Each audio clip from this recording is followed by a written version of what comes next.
The Late Night Alternative with Iain Lee on Talk Radio. We have ways of making you talk.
How old, Katherine, was George Harrison when he died?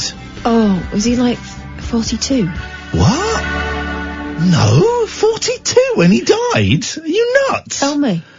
Well, look, you don't deserve to know the answer. 48. 58. 58? Yeah. Gosh. Yeah. You don't see 9-volt batteries anymore, do you?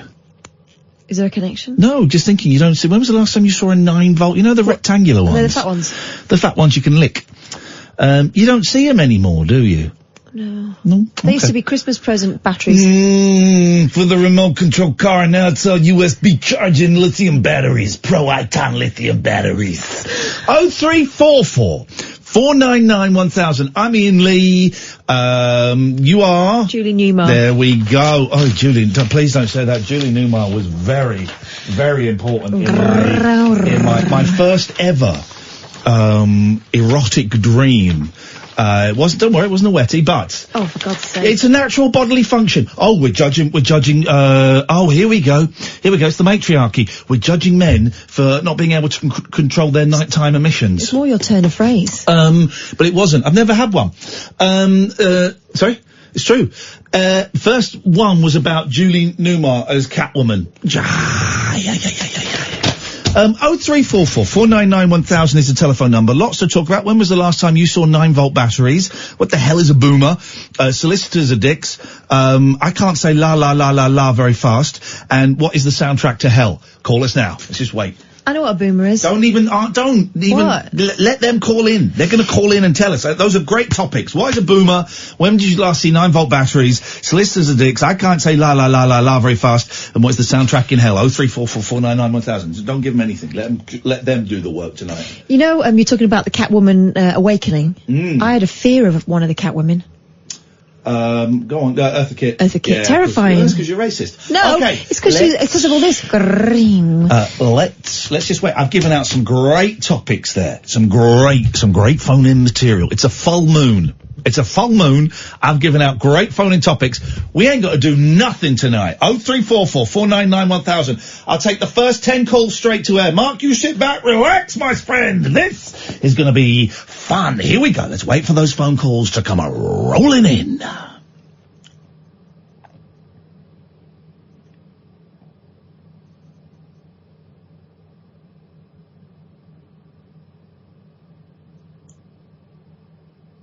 Remind them of the phone number. Oh yeah, there's always a slight delay. 0344 499 1000. That's 0344 499 1000. 9-volt batteries, boomers, solicitors, saying la la la la la very fast. La la la la la la. I can't do that.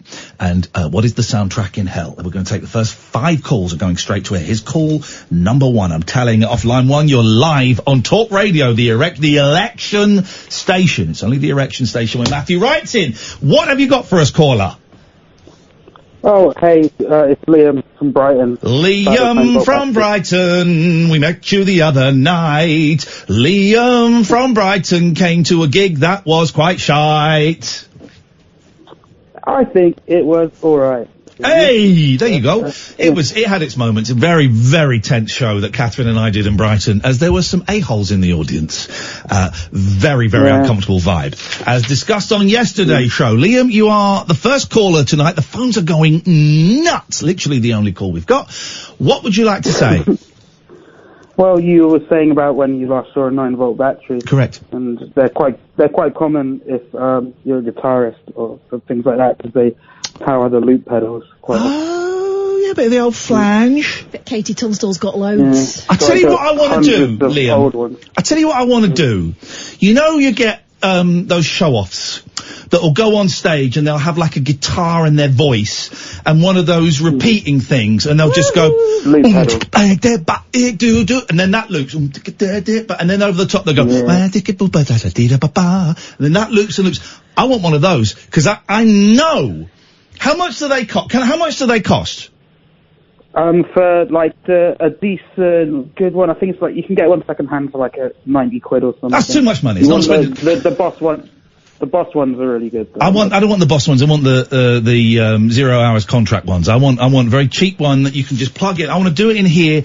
We must have the technology we must have the technology here. We haven't even got a phone system that works properly. Of course we haven't got the technology. There must be an app. To be fair, you could probably do it like on an app now. Yeah. There must be can someone let me know, is there an app so I can, because I've never done it, but I've got it worked out in my head. And I know it will be awesome. So fun. I used to have one. They're so fun. Fun, man, fun, and also means you haven't got to pay a band. And even if it's a little bit rubbish, as they always are, people will still applaud you because they think it's clever. Yeah, I agree. Did you see when Ed Sheeran headlined Glastonbury a couple of years ago? Yeah. He had a loop pedal. I thought that was pretty cool. Yeah, Divide, great album, Divide. Divide and Best of Ed Sheeran are my 2 favourites, I would have to say. Yeah, he's really clever. Liam, thank you very much indeed. That's made me think of a good phone-in. Yeah? You've never seen it, you've never done it, but you've seen it done, you reckon you could crack it. What? 0344 499 1000. Hang on a minute. I'll give you an example. Yeah, where's this going to go? Everywhere. Okay. When my granddad was a young man, he saw a runaway horse in the streets of Manchester and he rode it to the police station. He'd seen it done in a Western. Wow. And my granddad told me a lot of bullshine, but apparently that one was true. Wowzers. Line 2, you're live on the wireless. We're taking the first 5 calls straight to air. Line 1, what is your name? What is your rank? And what would you like to say to us this eve? Quaffle Biggles, and I'd like to know if you can tell me what colour am I thinking of. Gosh, I say, what an aggressive tone. Well, I know, but I'm training Katherine in the art of psychic readings. Ooh. So let's see if she comes up with what I'm thinking, which of course is what you're thinking, Katherine. Brown. Swine! There we go, you see. Well done, Katherine. The training is paying off. Let's go to line 3. First 5 calls straight to air tonight, just to get the engine, get some fuel in the engine. Line 3.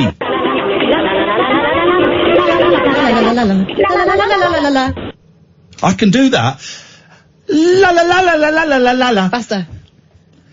La la la la la la la la la la. I can't do la la la's very fast. You do yours. La la la la la la la la la. La la la la la la la la la la. La la la la la la la la la la. La la la la la la la la la la. La la la la la la la la. Oi. La la la la la la la la la. How are you doing that? I don't know, maybe it's to do with being able to speak Spanish. I can speak Spanish. Yo te quiero pero dices nada todas las horas y todas las noches. I can speak Spanish.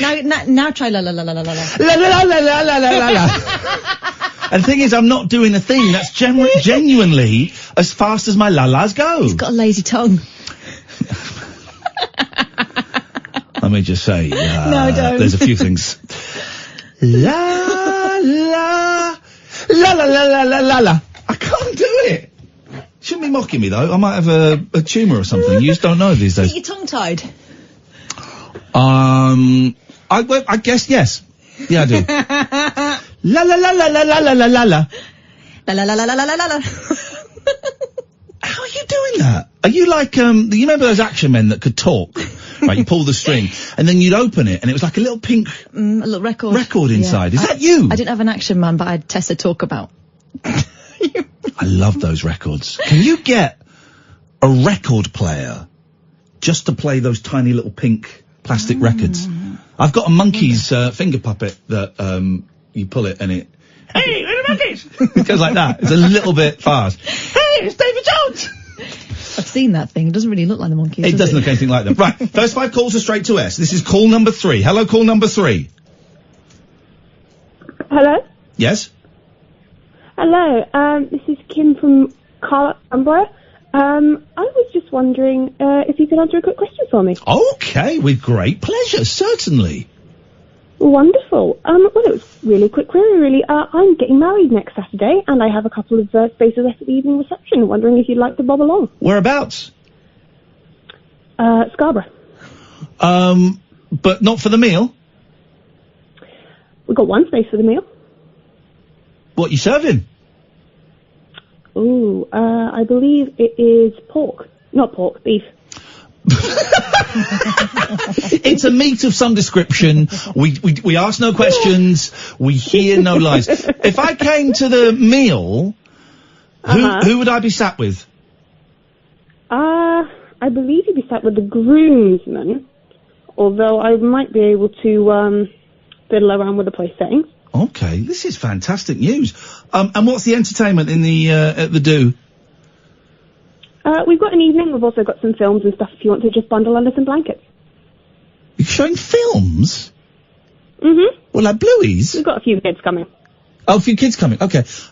Okay, yeah, fine. If you send me the details, I'll be there for the meal and then Kath will join us for the do. Wonderful. Fantastic. Thank you very much. I'm not bringing a present, though. Hey, that's Saturday. I've got nothing to do Saturday. Sorted. Take call number 4, straight to air. Call number 4, how fast, Katherine, can you do this, Katherine? La la la la la la la la la. Yeah, but it's la. La la.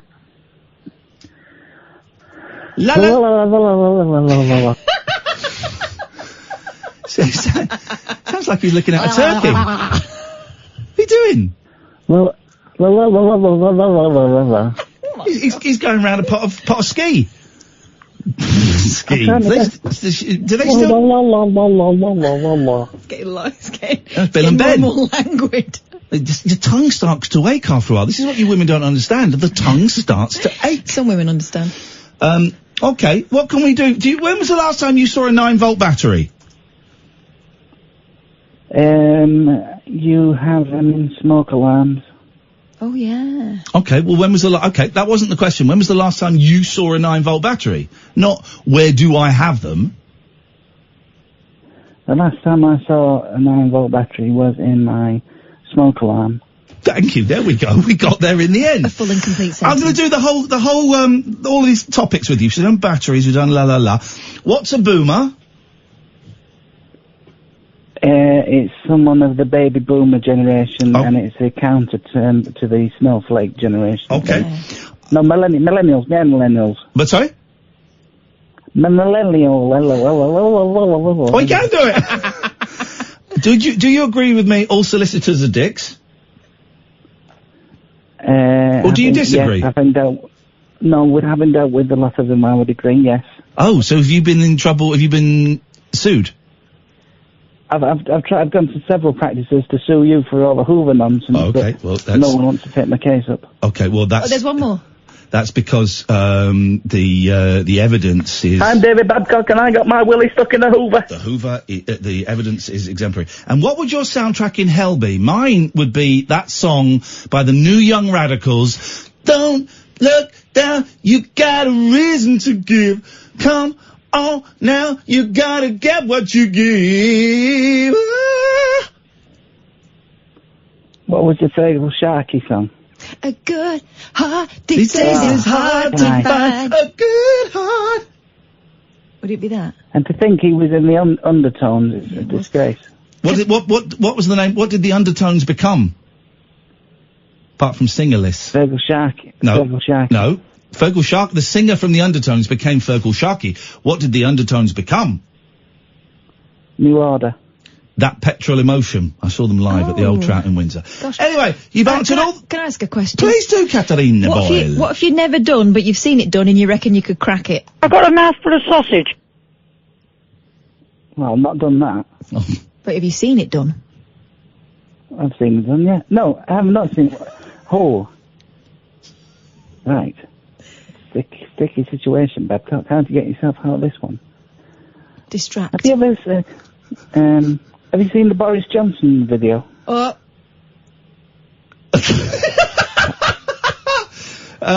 Yes. Yeah, it's disgusting, isn't it? Okay, we can't talk about that. And any other points that are non-political? I just wanted to talk to you because I miss you both. Okay.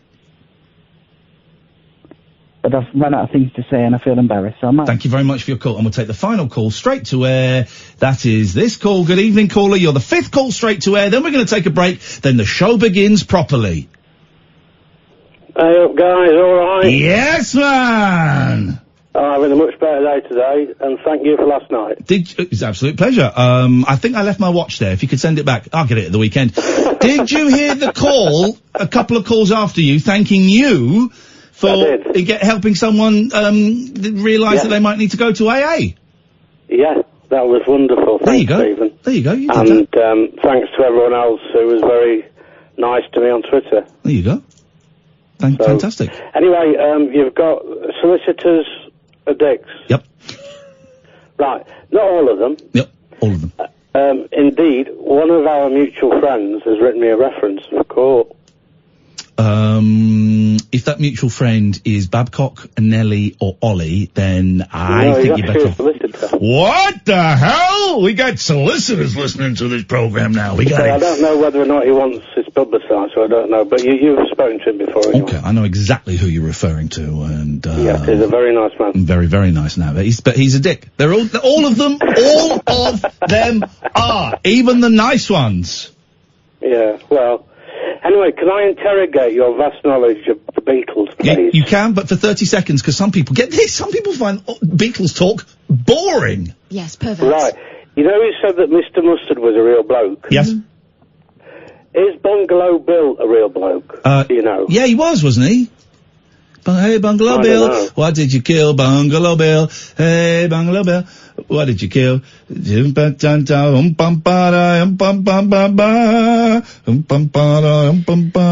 bum. Let me work it out. I've got you turned a verse, it could have been us instead of verse. There's something about a jungle in there, in the lyric. Okay, go on then, Catherine. Catherine's Googled it. Lennon told his version of the story in a Playboy interview, meaning probably bullshine, right? No, the Playboy interview was 1980. It was the penultimate interview that he did with David Sheff. I've been to David Sheff's house, and I didn't realise that he was the last person, or the second from last person, to interview John Lennon. I've been to his house. They've just made a film about David Sheff and his son, who was a drug addict. I went to interview him because he'd written a book about Nintendo. David Sheff. That's right, I've been to David Sheff's house. Lennon told his version of the story in a Playboy interview, stating that Bungalow Bill was written about a guy in the Maharishi's meditation camp. There we go. We've answered the question. Alistair, thank you very much. That's the start of the show. Call up and we'll take your calls, and Mark's going to call you back tonight, and it's going to be one hell of a show. 0344 499 1000, the late night alternative every weeknight from 10 with Iain and Kath on Talk Radio. Closing time conversation for tax inspectors, taxi drivers, and taxidermists. Great big talk for the wee small hours. You've been trolling me big time, mate. The late night alternative with Iain Lee on Talk Radio. There's always that slight delay as it boots up the system. Kimberly is the young woman who's getting married, and she's tweeted me, "Hi mate, if you were serious about bobbing along, I'll send you a quick message." I just remembered, I'm busy. This actually I forgot. I might be going to a Beach Boys convention in Aylesbury. I might be doing that. I was going to do that, but last time I went, it was a bit weird. Not many people were there, and a lot of Beach Boys fans don't like me because I went and stirred it up on a Beach Boys forum once and got kicked off because I said in a interview with Richard Herring that he said, if you could murder anyone and get away with it, who would it be? I said, everybody on the Beach Boys forum. They're idiots. And they took offence. They were Americans. They took great offence. They took it as a serious threat. Some of them reported me to the American police. They actually did. Gosh. It's a funny old world, isn't it? Full moon tonight, so it should be a good one. Back to normal practice. We've got Mark on tonight. Hello, Mark. Hello. When was the last... You have done it with us, but not... Normally you're with Killer Kellner. Oh, yeah. You have done it with us maybe like literally 2 or 3 times, I think. Yeah, it was at the old place. Gosh, doesn't that feel like a lifetime ago? Yeah. But they had phones that worked. Yes. We got you all week or just tonight? Or? Just tonight, one night only. Okay, well, it's going to be a great night. It's a full moon night, Mark, so strap in. You'll be glad you're only on for one night. You'll be exhausted. So he's going to take your calls tonight. If you've never phoned in before, the way it works, really simple. We don't have a question. We try and avoid politics. We can talk about some stuff, but we have to be particularly careful with the election coming up. We tend to avoid it anyway, but we can kind of talk about some stuff, but we just sit here and mess around, really. We call ourselves the late night alternative, as we try and give you something that you wouldn't normally have, a little bit different, you know. So we generally avoid Brexit, and we're trying to avoid the general election because you get that everywhere else. So these are genuine things. Boomers, batteries, solicitors saying la la fast, your soundtrack for hell. 0344 499 1000. You will speak to Mark. He takes your name and number, won't even ask you what you want to talk about, doesn't type it up on my screen, I don't want to know. Phones you back, puts you through, we have a chat. That's it. Kath, what song was in your hell soundtrack? This could be Rotterdam. Oh, you hate the beautiful South. Well, we work with Virgin, right? And every time for some reason on this floor, they pump out Virgin, they don't pump out our radio station. And every time you walk out, it's either the Stereophonics or the beautiful South. It's insane. They're trolling me. I think they might be. 0344 499 1000 is the telephone number if you want to give us a call. You're very, very welcome to. I've got something to show you.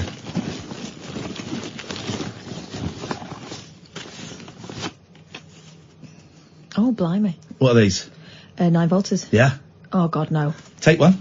No, please. Take one. No, thank you. No, Take thank you, please. Battery. Because I've got something else to show you. That's for you. No, no, come on, no. Why do you... What's this? That's for you. Open it up. No. I don't like being hurt. There's batteries in there already, look. What? I have got, Katherine and I, TENS machines. Now, TENS machines give out lethal electric shocks. Powerful, terrifying electric shocks. And what we're going to do is we're going to attach these, you've got to put the battery in. And I want to see you put the battery in, please. I don't want any, come on.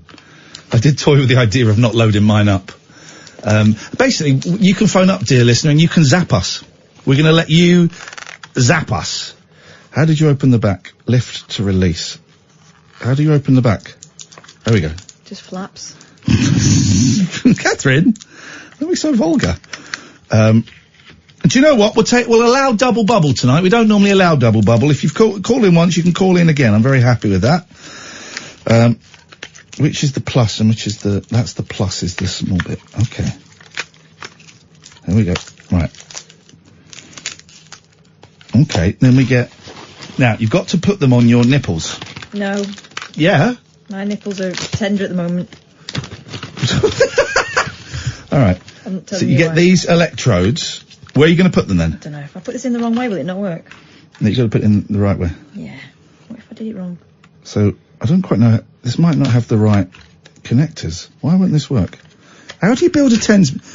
Hang on a minute. I mean, Here we go. We got this. Great radio, guys. Oh, God, it's got flipping pads. Of course it has. It's electro pads. Oh. Here we go. Whoa, mate. I don't want to do this. I don't want to do this. Unlucky, mate, because you're doing it, all right? I feel like I'm being coerced. You're not being coerced. You're doing this voluntarily. I'm not. Well, I'm not making... I've actually got something quite important I need to go and do. Well, I'm not making you. Yeah, you've got a radio show to do, you div. I think I'll have to swear in the podcast. Did you? Yeah, I need to go and talk. Sorry. Whoa! What is this? Seriously? You'll have a swear in this. Where are you going? I'm just going to go and take the swear out. I'll be right back. Jeez, man. Well, I'm gonna... You better come back. Okay. So I'm gonna put these on my nipples. I'll put it on my nipples. Right. I'm charged up, ready to go. Now, how do I turn this on? I'm actually quite scared. Oh! Yes, man! Okay. Gosh, that's quite,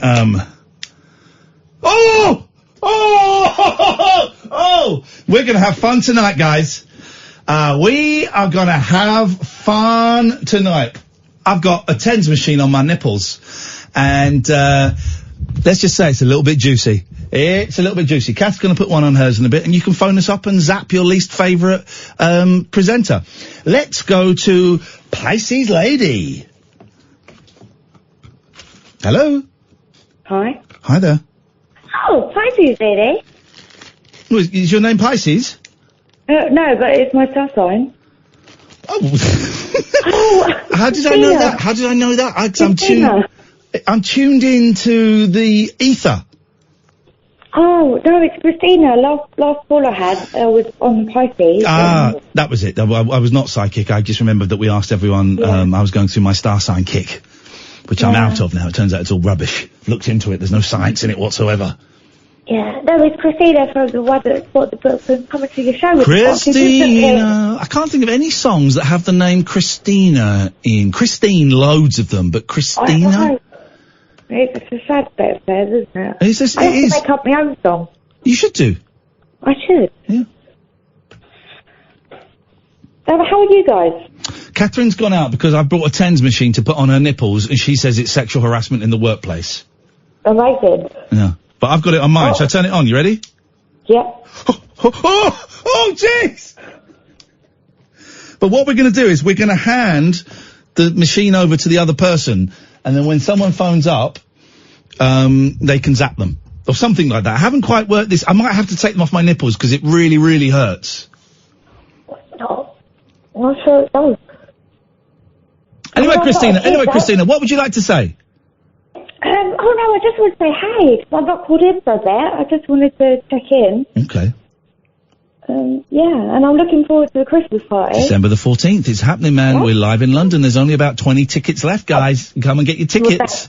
Well, that's what I want to say. And let's hope it's better than the awful car crash of a show we did at the weekend in Brighton when there were some idiots in the audience. Oh no, what happened? We had some idiots in the audience that sucked out the entire vibe. Oh dear. Well, I won't do that for London. No, exactly. Well, I mean, okay. All right. Well, thank you, Christina.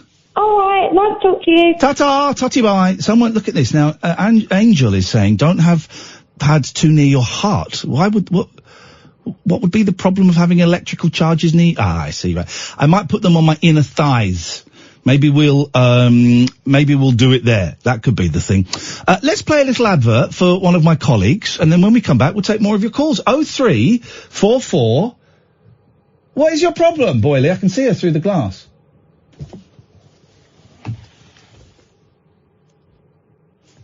I'm just showing Katherine my thing, and I'm showing her me turning it on.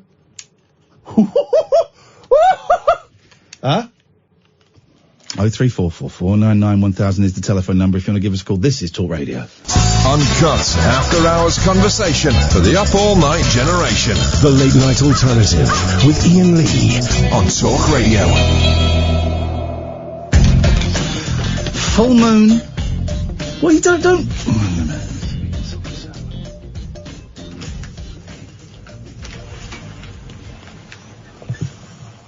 Catherine's just staring at me through the glass that we never normally have. We never normally have that blind open, and she's flipping me the bird. Very childish. She is the responsible adult here, and she's using her body to make swear words. So, 03444991000 is the telephone number if you want to give us a call. Very welcome. We'll call in about absolutely anything. I am toying. I didn't watch any of I'm a Celebrity last year. And do you know what? I don't think I can watch it this year either. I still feel, not as much as last year, but I still feel, I don't know, jealous of it, jealous of them going through that, even though it was, I enjoyed, let's say I enjoyed 60% of it, and there's 40% I didn't enjoy.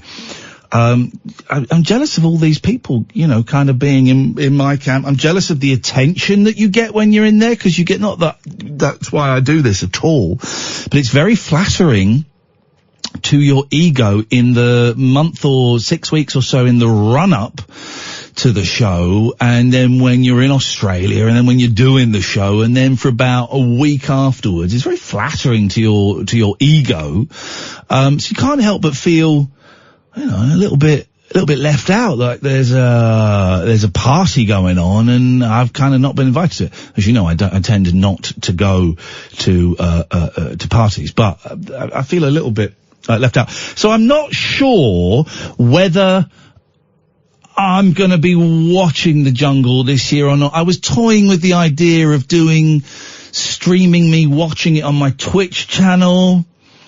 Then I was toying with the idea of doing some special podcasts. We have got a few rabbit hole podcasts, like a diary that I recorded when I was out in Australia.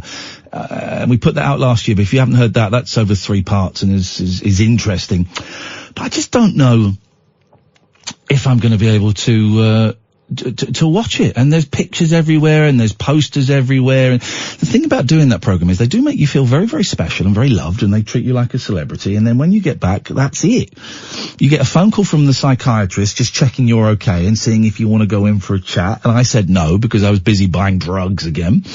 And then that's it. You're kind of left to cope with the insanity. And for 6 months I was ridiculously famous. Ridiculously, you know what I mean, in comparison. And then that goes, and I got a lot of work, and then that goes, and you just feel a little bit, that was it. That was done. 03444991000 is the phone number. Good evening, Chris. Good evening. What can we do for you, Chris? Well, apart from using those, electric things, I got a better one down here. It's called a taser. Jesus wept like a baby. What? That'll spark you out. You can get, and I'm going to choose my language carefully, because I want... Go on. Well, I was going on until you interrupted me. I'm going to choose my language carefully, because I'm trying to stop swearing. Go on. I'm going on. You don't need to say go on whilst I'm going on. If I stop... Get to the point. You are telling me to get to the point? Exactly, Ian. Chris, yes. is telling me to get to the point? Yes. I want to make the show swear free, and I want young people, kids, to be able to listen to it. Yeah. Without there being awkward questions asked of their parents. All right. Right. But with saying that, you can get adult pleasure toys. Yes. Right, that can be inserted. I've never gone down that road. Okay, but then they can be controlled. You should be zap yourself now because I'm lying. Well, but they can be controlled via a mobile phone. Oh, I haven't gone. So you could be out having dinner with like your mum or, someone from work or something. I know neither of those things apply to you. And your partner, your lover, your master, your dominatrix, whosoever it may be. I'm going to Google that now. Okay. Whomsoever it may be, at any point in the evening, they just press like a button on their phone and the thing will start vibrating. And you have to keep a straight face. While you're getting, like things up your bum and stuff. Well, no, I wasn't. No, I was thinking about the front bottom, actually. You have a front bottom? Well, you know what I mean. Your penis? Well, no, a vagina. You've got a vagina? This is getting weird. No, your partner. Yeah. So if she's working... Like, she's on her desk at the, I know, doing a typing thing. Doing a typing thing on the desk, because of course it's 1982. I know, that sounded awful, actually. Sorry. It did sound terrible. It sounded terrible. Yeah. Whatever your partner does. Yeah. Yeah? Yep. And, see, I got one of those, like, smart lights. So I can do it on my phone, right, turn the light on. Because I can find my house then. What? But I didn't know you could have like one of these sexual you could have smart sex. Oh, bloody hell. And I say everyone should have smart sex. Double bag it. Chris, what did you call in for tonight? I don't know. Okay, well, thanks very much for your call. No, have you not finished? I get wound up and You don't? Yes, I do. When have you got what? I'm going to be polite. Really, Chris? Tell me about that. What do you mean? Can I have my vibe back, please, mister? I went out... Oh, jeez. Earlier. Oh, and I get...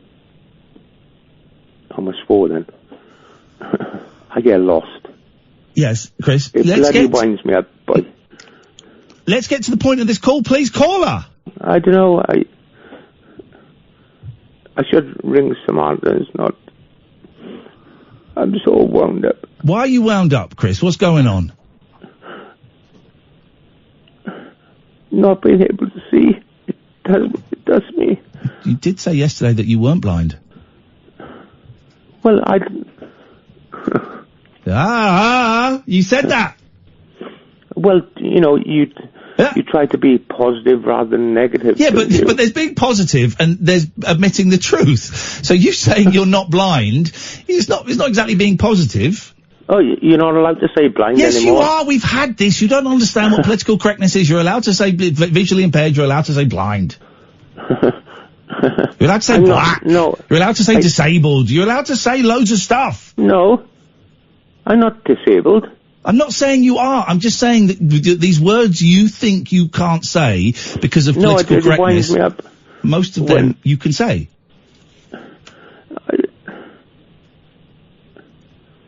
I cross our road. I think, just go for it. It's chaos behind me.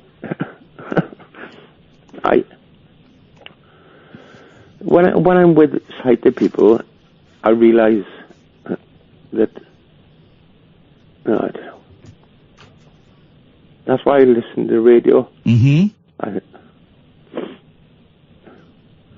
You know, I've had girlfriends and they wound me up. I think, oh yeah, they've wound you up. We'll go out somewhere, and then I end up getting lost. Oh. I think, what's happened now? And listen, Chris, listen. You make a listen, kid Chris, of yourself. Chris, listen. You need to talk to someone. You need to talk to someone, right? And you need to find someone that you can speak to professionally. And the Samaritans are great, and I thoroughly recommend them. 116-123. No, you do not have to be suicidal. Chris, please let me finish, mate. You do not have to be suicidal to call them. 116-123. But Chris, you need to find someone professional outside of the Samaritans, outside of this radio show, that you can speak to about this stuff. Because I can't help. I'm not asking you to help. No, but what you're doing is you're telling me some quite personal stuff that that I feel I have to react to, and I can't help. I'm not asking you to help. Well, then why are you telling me? I'm just telling you what my I know life you are, is. but then Like, you need. But then you can't. You know, keep... I get a letter through. I get a letter through the door. I think, Let's focus on one thing at a time. You can't keep telling us these very sad stories and you expect us not to be concerned. So of course we're concerned, but you need to find someone who can help you and help you get out of this state of mind because it's not healthy. No, I used to be the helper. No, okay, well I'm not talking about what you used to be. I'm talking about now. That's my friends used to say to me. Chris? Oh, you always talk about the past, Chris. Chris, I'm not talking about what you used to be. Things have changed. Yes, Lord, they must. Things have changed. So you need to find some people outside. When you can't. You need to find some people outside of this radio show that you can share this stuff with, because I think phoning us up every night, telling us that these sad stories about how frustrated you are, I don't think they're very healthy for you. I don't think it's very healthy for you. I think it's actually quite negative for you. All right, I'm sorry for ringing you up all the time. I'm not telling you off for ringing us up all the time. No, you're quite welcome to tell me off. Well, I know I am, but I'm not doing that. I enjoy some of your calls, but I just think that you phoning us up to tell us tales of being upset at your lack of vision, I don't think it's very healthy for you. I think you need to speak to someone who, in a professional capacity.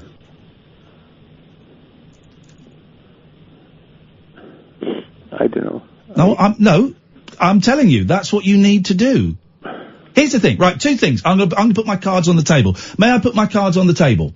Yes. Right, my cards are going on the table. There are two reasons I think you should, be talking to someone professionally about this, right? One of them is selfish, and one of them is altruistic and genuine, right?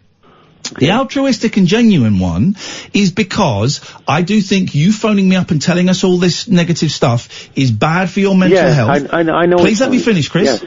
Yes. Bad for your mental health. It is you just constantly repeating these same stories over again. I know I do. Obviously need someone to assist you and take you out of this poor situation. The second reason, and this is selfish, but I'm being honest because we're honest with each other, right? We're honest with each other, right? Yes. Is that it absolutely kills my show. Oh. Doesn't that sound awful? But no. I feel guilty now. I'm not telling you to feel guilty. I'm not telling you that to feel guilty. I'm telling you that because I'm telling you that because we are completely honest with each other. The first reason is more important than the second reason, but you know what? I have to be selfish and I have to protect the thing that puts food on my kid's table. I enjoy your calls when you phone up talking about the woman in the co-op offering to buy you Johnnies. I like those calls. They're funny calls. And I think it's better for you that you share that stuff with us. Can I say something? Chris.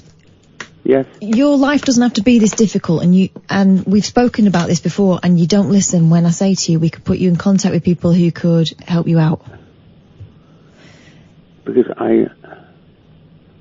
Because you used to be that person, but you're not anymore. And here's the thing, Chris, nothing changes if you don't change stuff.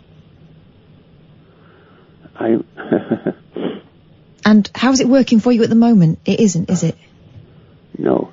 I'm happy to listen to that stuff again and again if you're prepared to do something in return. Yes, I understand that. But you don't know. You don't do anything in return. I know that. Christ's sake, if anything, I don't need sympathy. Well, then don't tell us these things and cry down the phone to us. That sounds harsh and that sounds cold. But then don't tell us these things. You're quite welcome to do that. Also, we're trying to do more than sympathy. We're trying to make practical changes, but you just won't take that step. If anything, I need a good bloody kick up the arse. And if I was like okay, well, this is what I'm doing. I'm giving you a kick up the arse right now. Yeah. This is the kick up the arse. You need to speak to a professional. You need to stop sharing that stuff with us. There's your boot up the arse. I've done it with psychiatrists and... Stop making excuses. Stop making excuses. Reverse psychology. Stop making excuses. No, because I can wind in... Stop making I don't care. That's what I do. I don't think this is even the most pressing thing. I think you need to speak to someone who works with people who have lost their sight and helps them transition. I've done it, Carl. Okay, why do you tell us this stuff? Why do you phone us up? And there are people that are listening for the first time who are going to be furious with me, and I'm going to get so many tweets and texts saying, "Why the hell are you listen to the last 3.5 years of show, and you'll know why we've got to this point." Chris, why do you phone up and tell us all of this stuff to me and Kath and burst into tears? Why do you do that with us? I know I shouldn't. I do apologise. Sorry. I know. It's not that you shouldn't. It's just that it's not getting you anywhere. No. Because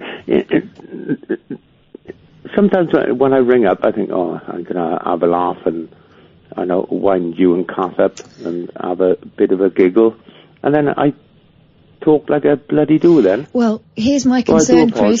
Sorry. Here's my concern, Chris. You're using us rather than going to someone who can help you out. And that's not helpful to you. What we're doing is not helping you. And that... Well, it is, because why do I listen to your show? Listening is different to phoning. Of an evening. Listening is different to phoning. Yes. Right. I know that. Yeah. You listen for a laugh and then you phone up to offload on us. That isn't helping you, and I think that we are perpetuating your situation. It's also unfair on me and Katherine, because we carry all this stuff around with us as well. And then it's unfair on the other listeners. I feel guilty now. Well, that's up to you. I'm not saying this to make you feel guilty. I'm giving you the boot up the arse that you just asked for. Yes. I'm sorry, guys. Don't need to apologise. You said you need a boot up the arse. I'm giving it to you. Make some changes. I hope the next caller you have on here, I hope they're a lot happier than I bloody am. Make some changes. That would make me happy. Chris, who are you going to ring tomorrow that can actually do something to help you? Say again, sorry. Who are you going to call tomorrow, instead of us, during the day, office hours, who can do something to start making changes? I switch on again then. It's not a trick. It's not a trick question. This is the rest of your life. Are you happy with? You're not happy in this situation. How are you going to change it? If you don't want to change it, that's absolutely fine. Absolutely fine. That's your choice. But don't keep repeating the same stories to us then, because that's unfair on us. It's not because I don't want to change it. It's because I can't bleed and change it. You can. If anything, I have people say to me, "Oh, why don't you get a guide dog, Chris?" Why don't you? Christ, no. Genuine question. Why don't you get a guide dog? Because I'm too irresponsible. Well, okay, well that's your fault. I don't work. That's your fault. I don't work anymore. That's your fault. But what's working got to do with it? Well, because I pack my job in. Right. What? No. You don't listen to the question. Why is not working mean you can't get a guide dog? Because sometimes it's not like a computer. You can't just switch it on and off again. Some days I just don't go out. Okay, you've not given us any reason as to why you can't have a guide dog. Question. So if you've got a guide dog, you got to got to get off your arse and do stuff. Exactly. Imagine. Yes. Imagine. Yeah. Imagine. Chris, I can see, right, here's what I think is happening with you. Your world has become really tiny and you've forgotten that you're not the only person in this situation. I know that. So why do you think other people can find ways of getting round things that you find so daunting that you don't go out? Because everything goes tits up. No, they're no more special than you. Listen, we're going to move on because we're going to go on for ages. Chris, you Yeah, are a very sorry. funny... Sorry, guys. Shut up. Shut up. Stop saying sorry. You Next are a time very... next Please time let me speak, Chris. I'm gonna Chris? have to take an happy Chris? and be... Chris? Yes. You are a very funny, engaging caller. You have lived one hell of a life with some amazing ups and some terrible, terrible downs. You have experienced things that I can only imagine, both good and both bad. Your life does not have to be over. You have still got plenty of stuff out there to experience, but you need to make the change. I can't do it. Kath can't do it. The woman in the co-op who talks about getting Johnnies for you, she can't do it. Only you can do it. I know. It's only me who can do it. Right.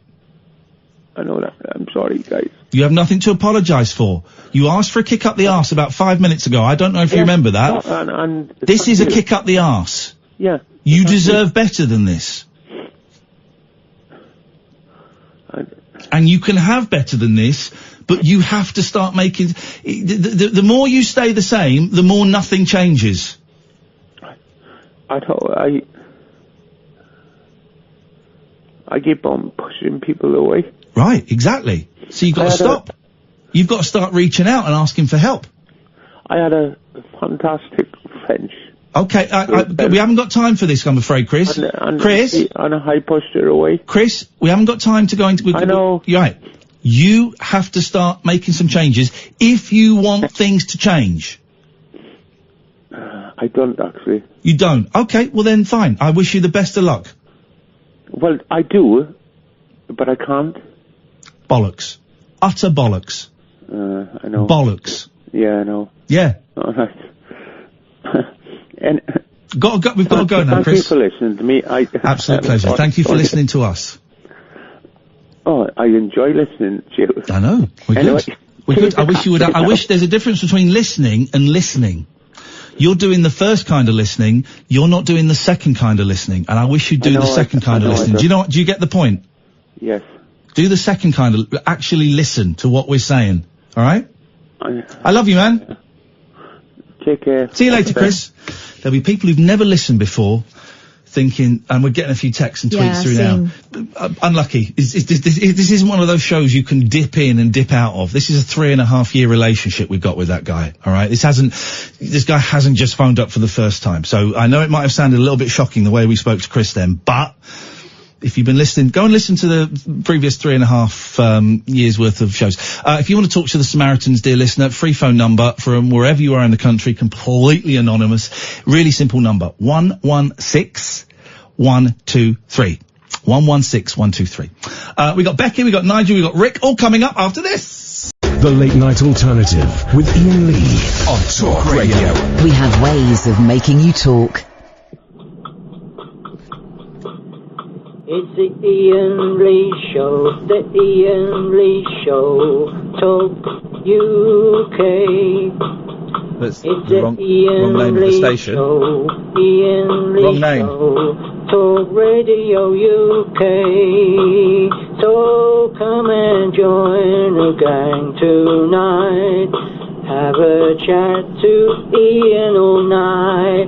The Iain Lee Show, the Iain Lee Show. Radio UK, the Iain Lee Show, the Iain Lee Show. Radio UK. That's wrong. Talk Radio goes on a bit. UK. Hello? Talk Radio UK, and sometimes Nigel sings a song. Oh God, it goes on and on. Does a jingle. There's another verse.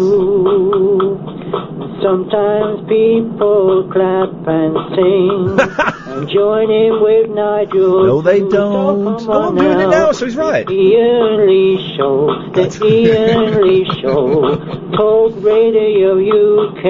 Oh yeah, the Iain Lee Show, Iain Lee Show, Talk radio, talk radio, talk radio. That bit's good. That bit was good. I hit that button not knowing what that was, and I really wish I hadn't hit that button. There's me trying to desperately get a vibe back. Let's take a couple of calls and we're going to play a fun game. Good evening, Martin. Hello? Hello? Hello, how are you? None of your business. How's your day been? None of your business. Ugh. What do you think to EastEnders? None of your business. Why do you keep saying that? Why do you think? I don't know. Well, because it's none of your business. Okay. How's your day been? I refer you to my previous answer. Okay. I'm going to ask you I'm going to set you up for the greatest comeback in radio phone-in history, okay? But you've got to have some balls. Are you ready for it, Martin? Yes. I'm setting you up for a great gag, right? You've got all the tools you need to destroy me on the air. You ready? Okay. What have you called in for? Just to see No, how you are. you're supposed to say none of your business! Oh, God. It would have destroyed me. I'd have had no comeback there. I'm sorry. Martin, what can we do for you on this full moon evening? Just wanted to say hello to one of my friends on here. I tell you what, why don't you give them a phone call using your phone? This isn't like, this isn't like a, 0898 chatback. This is, I'm trying to do a radio show, mate. Okay. So why don't you give them a little phone call or send them a text? Can you do that? Yeah. Nice one, Martin. Thank you. I liked him. Very pleasant. Good evening, Rick. Hello, Ian. How's it going? Yeah, it's going very well. Good. Just calling about Chris that's just called. Yes. Basically, I've had a hell of a time in the last sort of year or so, where basically I had 2 cardiac arrests and a massive heart attack. Yes. Then I got sepsis, mega sepsis, that left me blind. Wow. So I know what Chris is going through. Just wanted to phone to say to him, things aren't as bad as they could be. Just to try and not pulling stuff together. I'm not that sort of person, but I want him to feel that it's not all over because you're blind. Did you go blind suddenly, or was it a slow thing, or how did that work for you, Rick? If you don't mind me asking.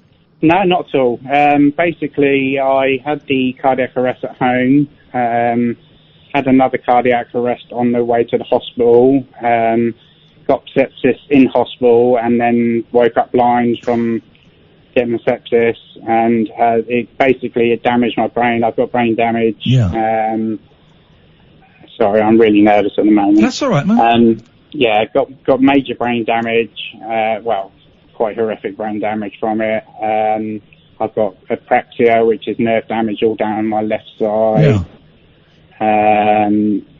Amongst other things, basically.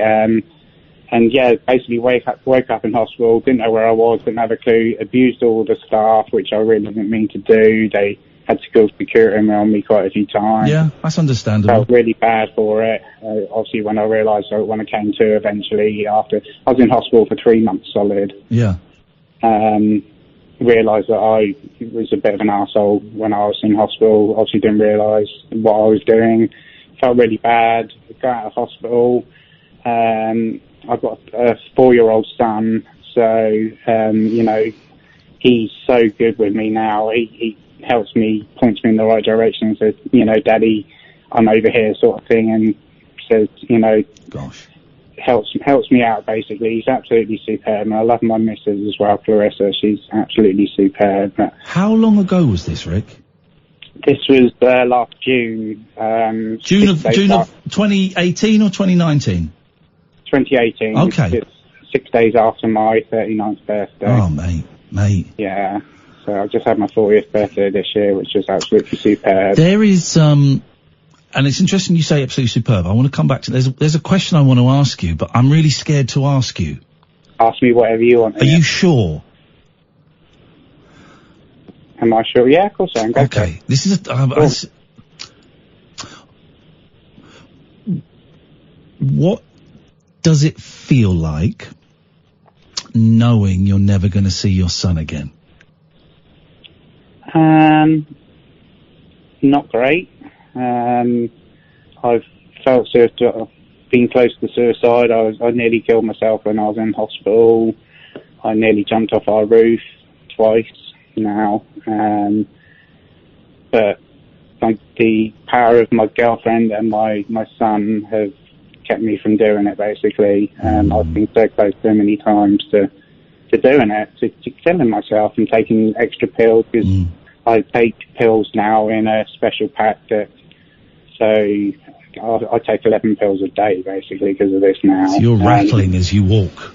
Yes, I am. All right, listen, that is the one kind of dark question that I want to ask, because as a dad, of boys a little bit older than yours, just that really struck me. So thank you for answering that. I'm detecting from what your tone of voice and the fact that you said your 40th birthday was great. Yeah. That things. How am I going to phrase this? That you now realise, or you at least realise today, might be different tomorrow, but today you realise that your life is not over and you actually have a life to live. Is that right? Yes, that's 100% right. Yeah. How did you, for Chris who may be listening, and for other people, how did you get there? How did you go from a guy whose life has been turned upside down by illness and was, wanting to jump off a roof, which, would probably just end up with you breaking your legs, and then things get even worse for you. So how did you go from that guy to, and I'm sure you have ups and downs, so I'm not, for anyone, I don't want to suggest for a second that your life is perfect and that you're fine every second of every day, but from the guy that wanted to kill himself to the guy that now realises there is a reason to live, how did you do that?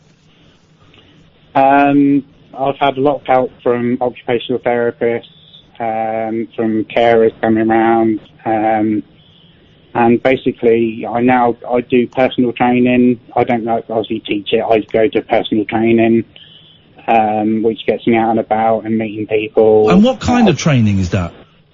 Weightlifting, boxing. Bloody hell. I'm one of the best blind boxers in the country, I reckon. do the other, I'm going to ask something that sounds, on the surface it sounds silly, but actually I think it's a really clever question. Does the person you're boxing have to wear a bell? They talked about doing that, but I don't actually. I've only been doing boxing, sparring effectively for a few months. So I've not sparred with anybody directly yet, but I'm actually doing that tomorrow. For the first time? Yeah. Mate! And is it with a blind person? It'll be with a sighted person, right? Be with a sighted person, yeah. Because here's my thought, Katherine, like a little bell on the head, like on a sort of a droopy thing, just over the head, so you can hear them move around. Why would it have to be on their head? Well, so you know where their head is.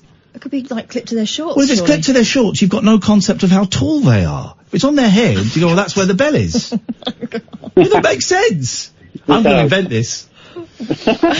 But do you know what I find really interesting? Go on.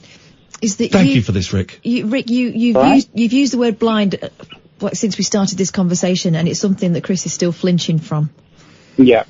How long did it take for you to accept that that's the way things are with you, and that's the word to use? Straight away. I find visually impaired. I don't like the word impaired personally, because I find that restricts me and restricts the way that I feel being impaired. But blind is the true word for it, and I've always called it blind. And I have somebody who helps with my iPhone, so I can use it. And I said to her, what would you call it? Would you call it blind or visually impaired? She says she likes visually impaired, but I find blind. And it's whatever works for you, isn't it? It's whatever works for you. I would never tell anyone in any situation how they should describe themselves, but it's what works. How are you, getting out and about by yourself? I've got obviously a great big white cane, which I basically I get up to my personal training lessons on the bus. Right. On your own? Yeah, I've started it doing basically the Rovi, which is a lady that helps me with stick training. Right. She helped me for the first few times to get on the bus and do all that sort of stuff and bring them a pass and all that. And basically I went the time before last, which is about a week or so ago, for the first time on my own. Brilliant. It felt amazing. It really did. To do it on my own and not hassle my girlfriend to have to take me was massive. Well, it's a bit of independence for both of you. It is, exactly. It's a good thing for her as well, because she has to cart me around everywhere. She's now my PA, which I hate saying that, but she is effectively, she's obviously my missus and I love her to bits, but she has to do so much for me now, which I feel so guilty for. It's not my fault, but I still feel bad. Of course you do. I understand that. Who looks out for your missus? Tricky, because both of our mums, my girlfriend's mum died a year or so ago, and my mum died 5 years ago. Right. So we've lost both our mums in quick succession, so we've not particularly... There's nobody for her, unfortunately, which I feel really bad for. Obviously, we've got friends and family and stuff. And we've still got our dads and stuff, but they're both knocking on a bit now. So makes it difficult. It really does. But your life is not over. It has changed significantly, and you're doing. This is the thing. This is the point I'm trying to get over to Chris, and we've tried for such a long time, and that's why today we were perhaps a little bit more aggressive. Yeah. You have made the decision to make a change in your life. Yeah. I'm not going to let this beat me. No way. I'm not having that. I'm not that sort of person who just gives up. I'll keep trying something, and I'll keep doing it. You know, and I now feed the cat. I clean the toilet. I did a bit of cooking with my personal nurse that used to come round. You know, I can make sandwiches. I make salads, which I stack in the fridge, so I've got 5 days worth in one go. I do quite a lot on my own now, which I'm really proud of myself for doing. And my girlfriend has to pick up the rest, which I hate, but I've got no choice, because this is the way it is now, so I'm so proud of her. Rick, it sounds like you are, and I say the word lucky, and after what you've been through, some people might think that's a bit odd, but it sounds like you're very lucky to be in such a brilliant relationship. It sounds like your kid is amazing as well. He is. And I really appreciate you phoning in and sharing that, and I really hope that Chris is still listening. Me too. Thank you, mate. No worries. Cheers, Rick. We'll speak again. You know, I'm sure Chris can do some of the things that Rick said he's learning to do, and I want the phone calls from Chris to be fun phone calls from Chris, but I want them to be genuinely fun phone calls, because he's at a place in his life where he can make genuinely fun phone calls. I would love it if the next time we hear from Chris, he's made a phone call and been somewhere that is a step forward. 0344 499 1000. Dan, Nigel, Becky, Denise and Martin. This is the late night alternative. They have phone calls waiting, so I wasn't just saying random names. We will be back after this. The radio show that knows truth is always stranger than fiction. Week Monday, I get shoes. The late night alternative with Iain Lee. Because they're too real to be part of my imagination. On Talk Radio. 0344 499 1000. Let's go to Dan. Good evening, Dan. Hey, how's it going? Whoa, this is upbeat vibe we're getting from Daniel, son. It's a little bit of nerves as well. I hope I sound competent. Like, you sound northern. I am northern. Welcome, brother. All right, Katherine, calm down. Everyone should be. All right. Well done, brother. It's not like a disability, man. We just live in a different place. You live in a different time zone. I know, I'm joking. I'm joking. It's a lazy trope. I love the North. Yep. What you say like that for? I love it. Good. That's like saying some of my best friends are northern. Oh no, I wouldn't be friends with them. They're disgusting human beings. Dan, what can we do for you? Well, I run a suicide prevention program in Hull, as it happens. Oh, yeah. And I was listening to your friend, to your caller, Chris. This is the first time I've listened to you. Julian, like my dear friend, was like, oh, you should listen to Iain Lee. He's awesome. And I used to watch you on the 11 o'clock show, and you made me laugh. So I loved satire. And I was like, oh, no way. So I tuned in, and Chris was on the phone, and I'm like, oh, this is work. This is work. Tell me about it. So I messaged, like, the show to say that, like, I'm in the office tomorrow if the guy wants to call in and talk. 3 years ago, I tried to take my own life. Yeah. And it was like my third breakdown. And during that sort of breakdown, I kind of learned to accept what was going on. There's a big thing, and I think I noticed it with your friend Chris, say your friend or the friend of the show or whatever, where you get into a circle of thinking.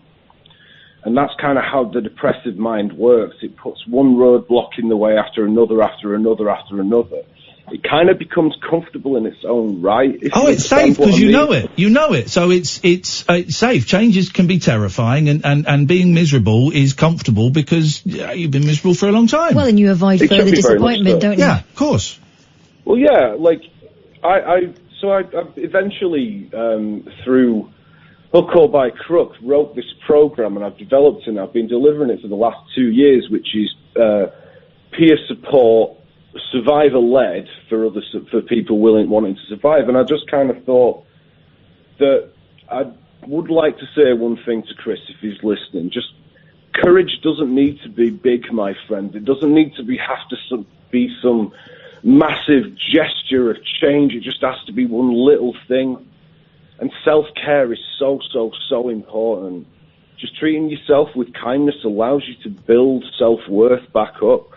Because depression eats you slow. Whatever's going on in you that you are struggling to accept, we have to be honest in order to move forward. I was just listening to your last caller, and the guy was like telling a story of not just survival, but about thriving.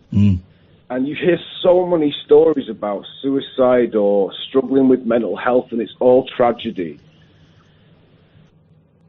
There is something beautiful about where I've been. It taught me something so powerful about who I am. That black dog that we call depression is the best teacher I have ever known. And I started off life wanting to be a rock singer and a rock musician, and I couldn't tour my last record. So that's kind of how I ended up breaking down again, and I started this life. And it's funny how sometimes when we accept what's going on and slow down and move with, I don't know, take positive steps, it leads us somewhere we really belong. Well, exactly. Is that okay? Sorry if I went off on one. No, I like going off on one. It's interesting. I think you make a lot of sense. Here's the thing. If you've not listened before, we talk about this stuff quite a bit. It's a fun, silly show, but I've talked about... No, I'm just saying that your words here are very welcome and will resonate with a lot of people. I've talked about being suicidal and my mental health. Now, I'm having a little bit of a rough patch at the moment. I'm thinking of taking a couple of days off this week just to kind of, just so I can breathe a little bit better. But the thing you said there about self-care, and that's it. And self-care can be a small thing like having a nice bath. Just run in a bath, or having a shower, or just, even though you're not going out, put some clean clothes on. It can be that, or it could be something extravagant like booking a wonderful holiday or going out for a fancy meal or something, and everything in between. Totally. It's just about putting something extra in the tank. So, like living with a mental health problem, as I'm sure you will know when you've been low, is like running a marathon mentally and physically. So we have to put little bits in the tank where we can. I tell you what's amazing. I've started having Turkish shaves. Oh, hang on. Now, what do you mean, like a wet shave? Yeah, like a proper shave. Like men don't self-care in the same way that I suppose like some women do, and so I've taken to face masks. I love it. Yes, man. And getting a proper shave. Just that 15 minutes of self-care, of kind of walking out of a barber's with a better, I don't know, it's good stuff. I've had a wet shave for about 10 years. Man alive, you've never had a shave so close. It's incredible.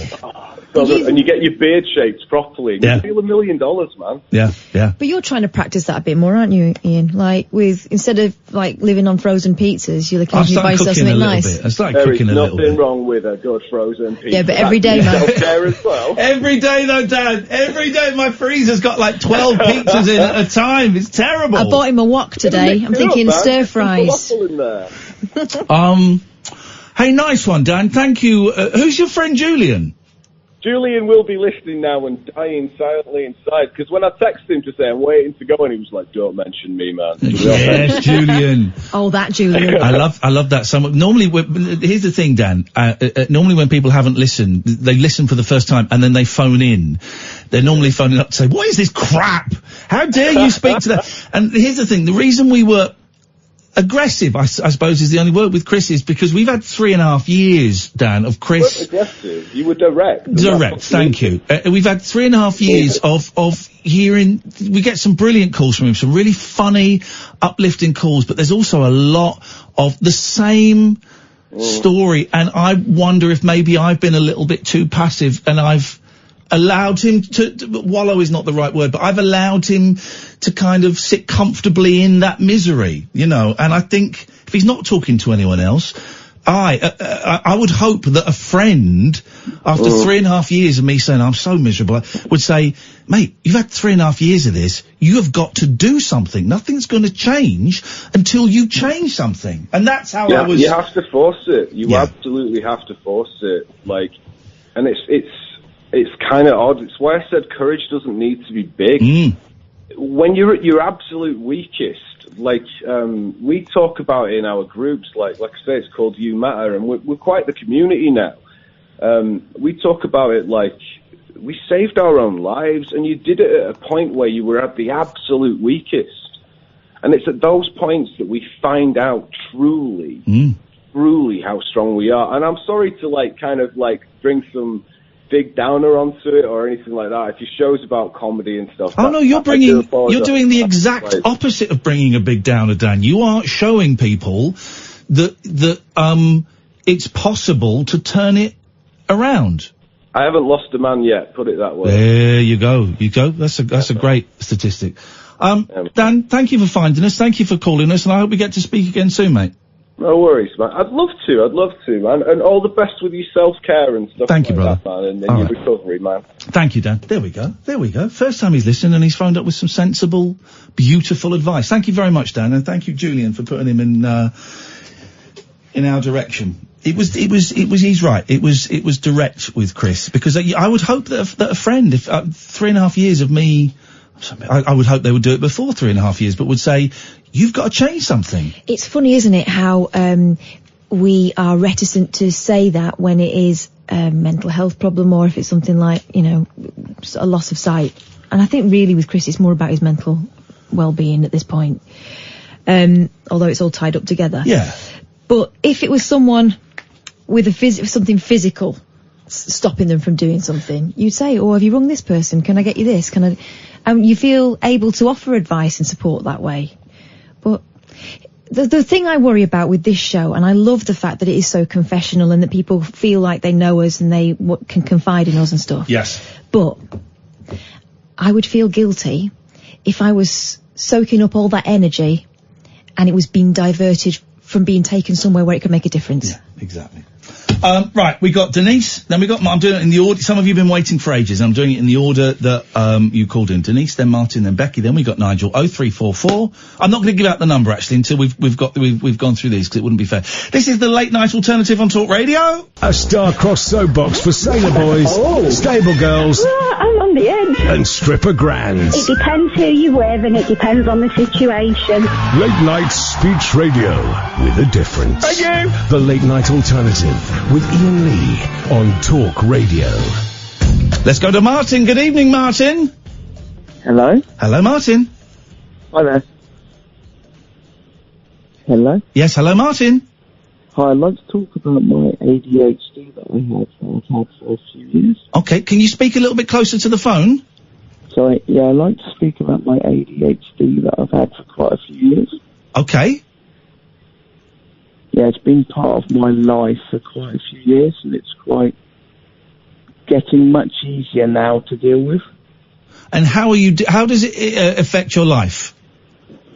Well, I can't concentrate for very long periods of time. Uh-oh. And I can't socialise in certain areas with people.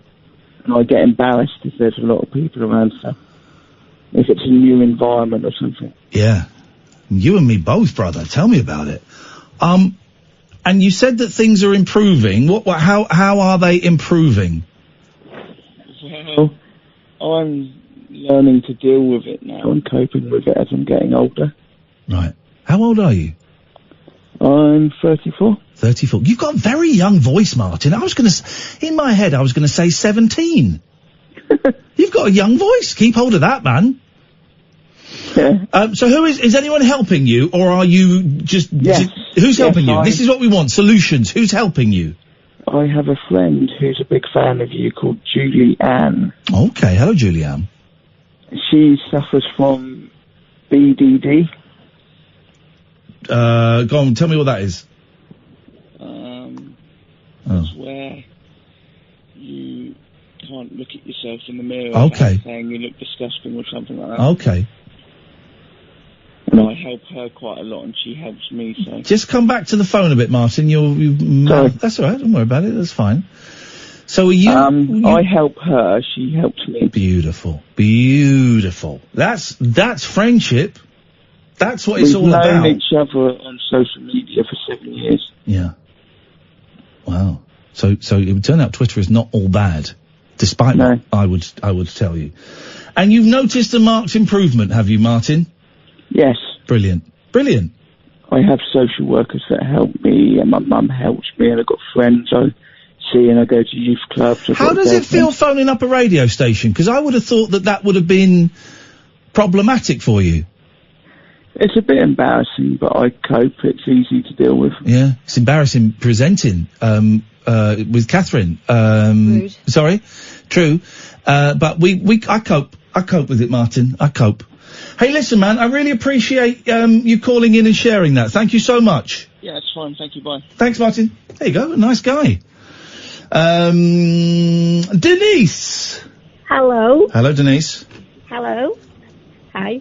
Hello. Oh, hi. Hi. Can you hear me, yeah? Yes, that's why I'm responding to your words. Yes, sir. Yeah. Come in.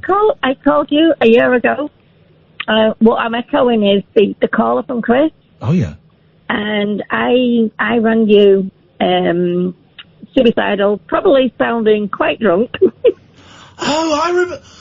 Oh, mate. I remember you. Yeah. I was in a really bad place. Yes, you were. And I have been, and why I've not rang back is because my life completely turned around thanks to ringing your show. Shut up, really? Wow. Yes, just give me the kick up the arse I needed. And it was just, I don't know.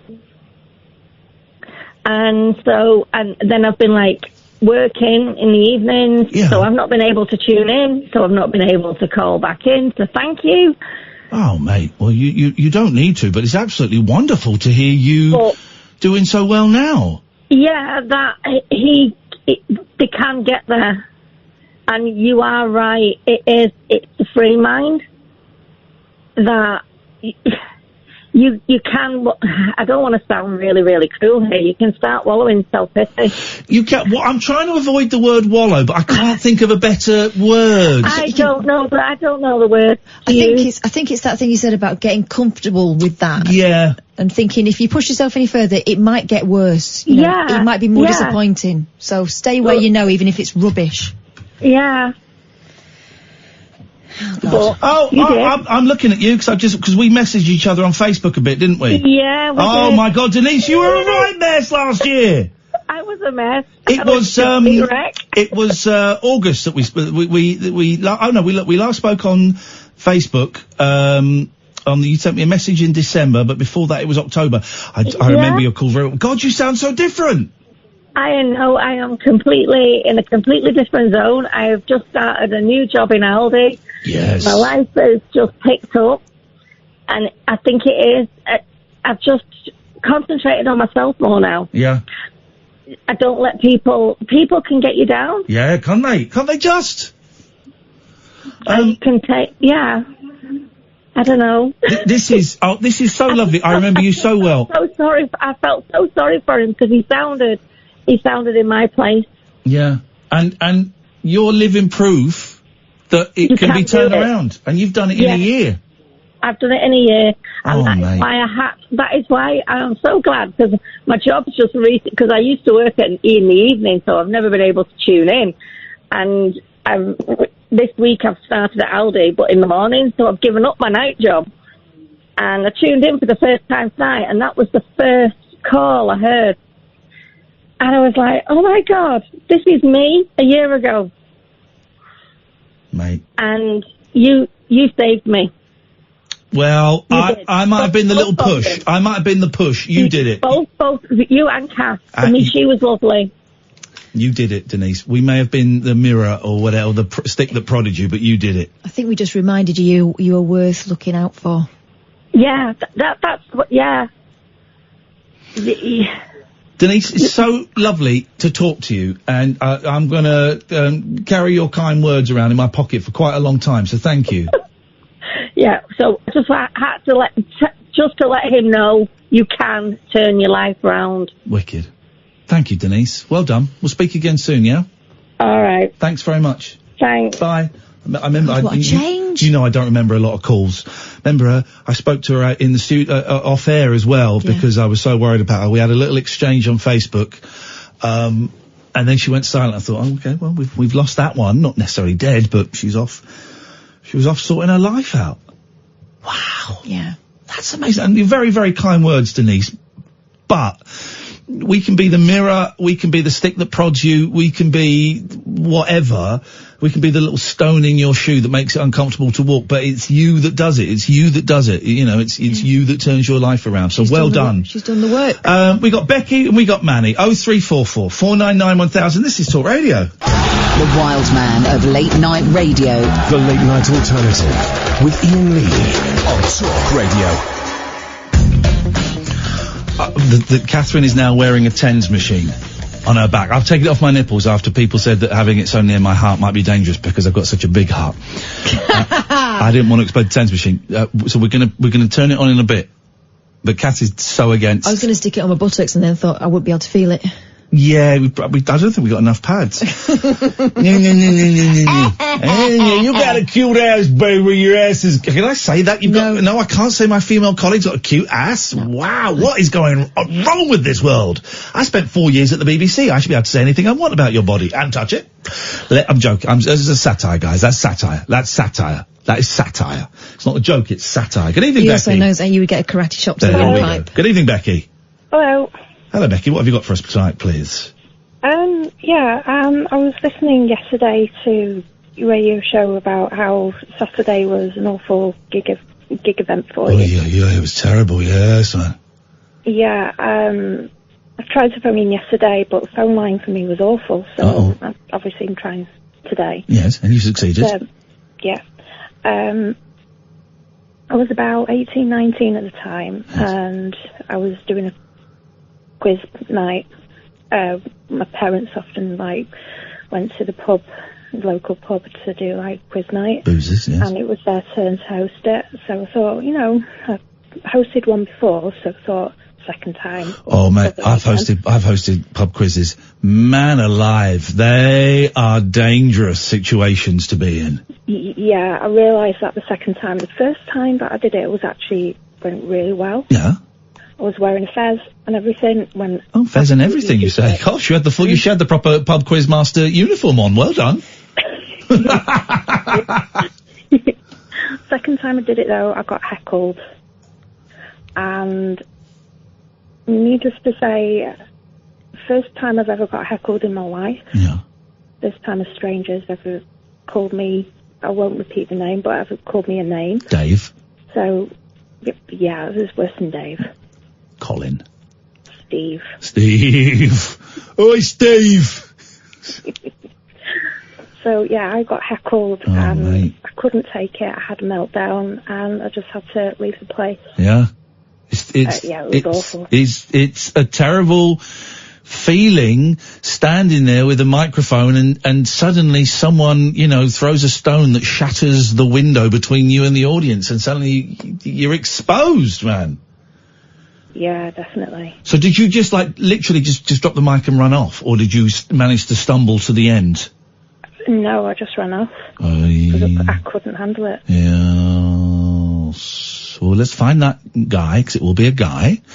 Let's find that Oh, guy. it's been ages ago now. Doesn't matter. Well, that means he won't be expecting now, it. so- He won't be expecting it. We find him and we batter him to death with a quiz book. I'm up for that. Or we could just ask him some really hard questions. Like, why are you such a knobhead? In his pants at his old school. While attaching electrodes. Or ask him when has he last seen a 9-volt battery. Yeah. Well, now, Becky, welcome. You're the first contestant of our show. So I have got a tens machine here, and Katherine has got a tens machine there.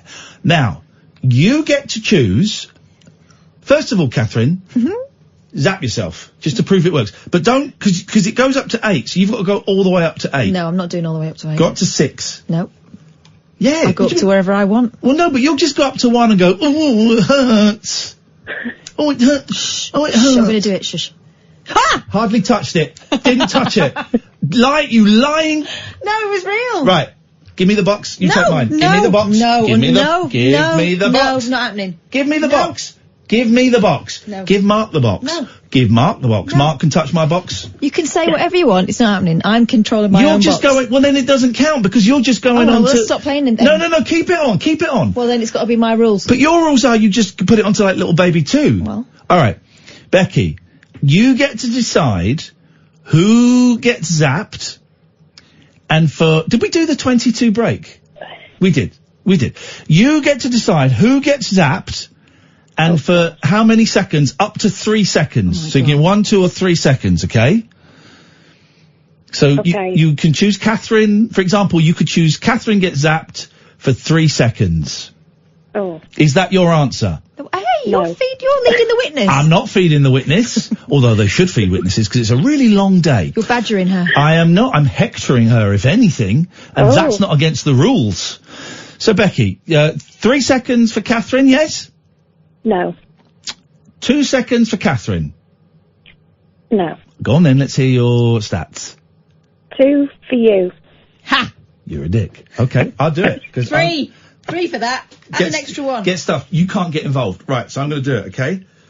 I'm going, so it's just clicked on, but it's not buzzing yet. I'm going, you've got to count the seconds. 1, 1, 2, there we go. 3.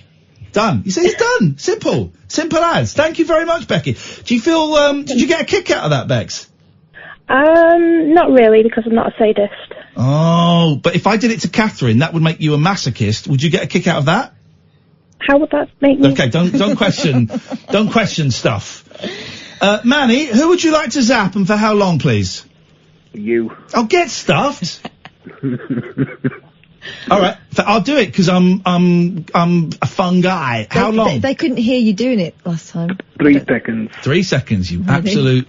We got you a job. 1. Hang on, I'm not doing it. Here we go. Hang on, I'm not doing it. 1. Here, shut up. Stop saying 1, 1, 1. He's not started yet. Here we go. Ready, steady, go. 1, 2. Don't say faster! 2.5. You absolute twonk. Makes me feel alive. It's Where have you attached those electrodes? my bollocks. I'm going to stop swearing on the show. My testes. No, it's on my back. It's on the base of my spine. Feel alive! If you want to phone up and zap Katherine for 3 seconds, 0344 499 1000. Manny! Give me 3 seconds, or me. Manny! Yes. What can we do for Manny? I was just listening to Chris. Yes? Oh, God. Yeah. What can I say? That was me, that was. When I first lost my sight. But he might not have any family or people around him. He only wants to go to the places with his cane where he has been when he could see. So he's got the map. If you understand it, he's got the map in his head, if you know what I mean. That's what I tend to do. I only go to places where it's in your head. People are friendly, there's a lot of things you can do here, and there's a lot of things,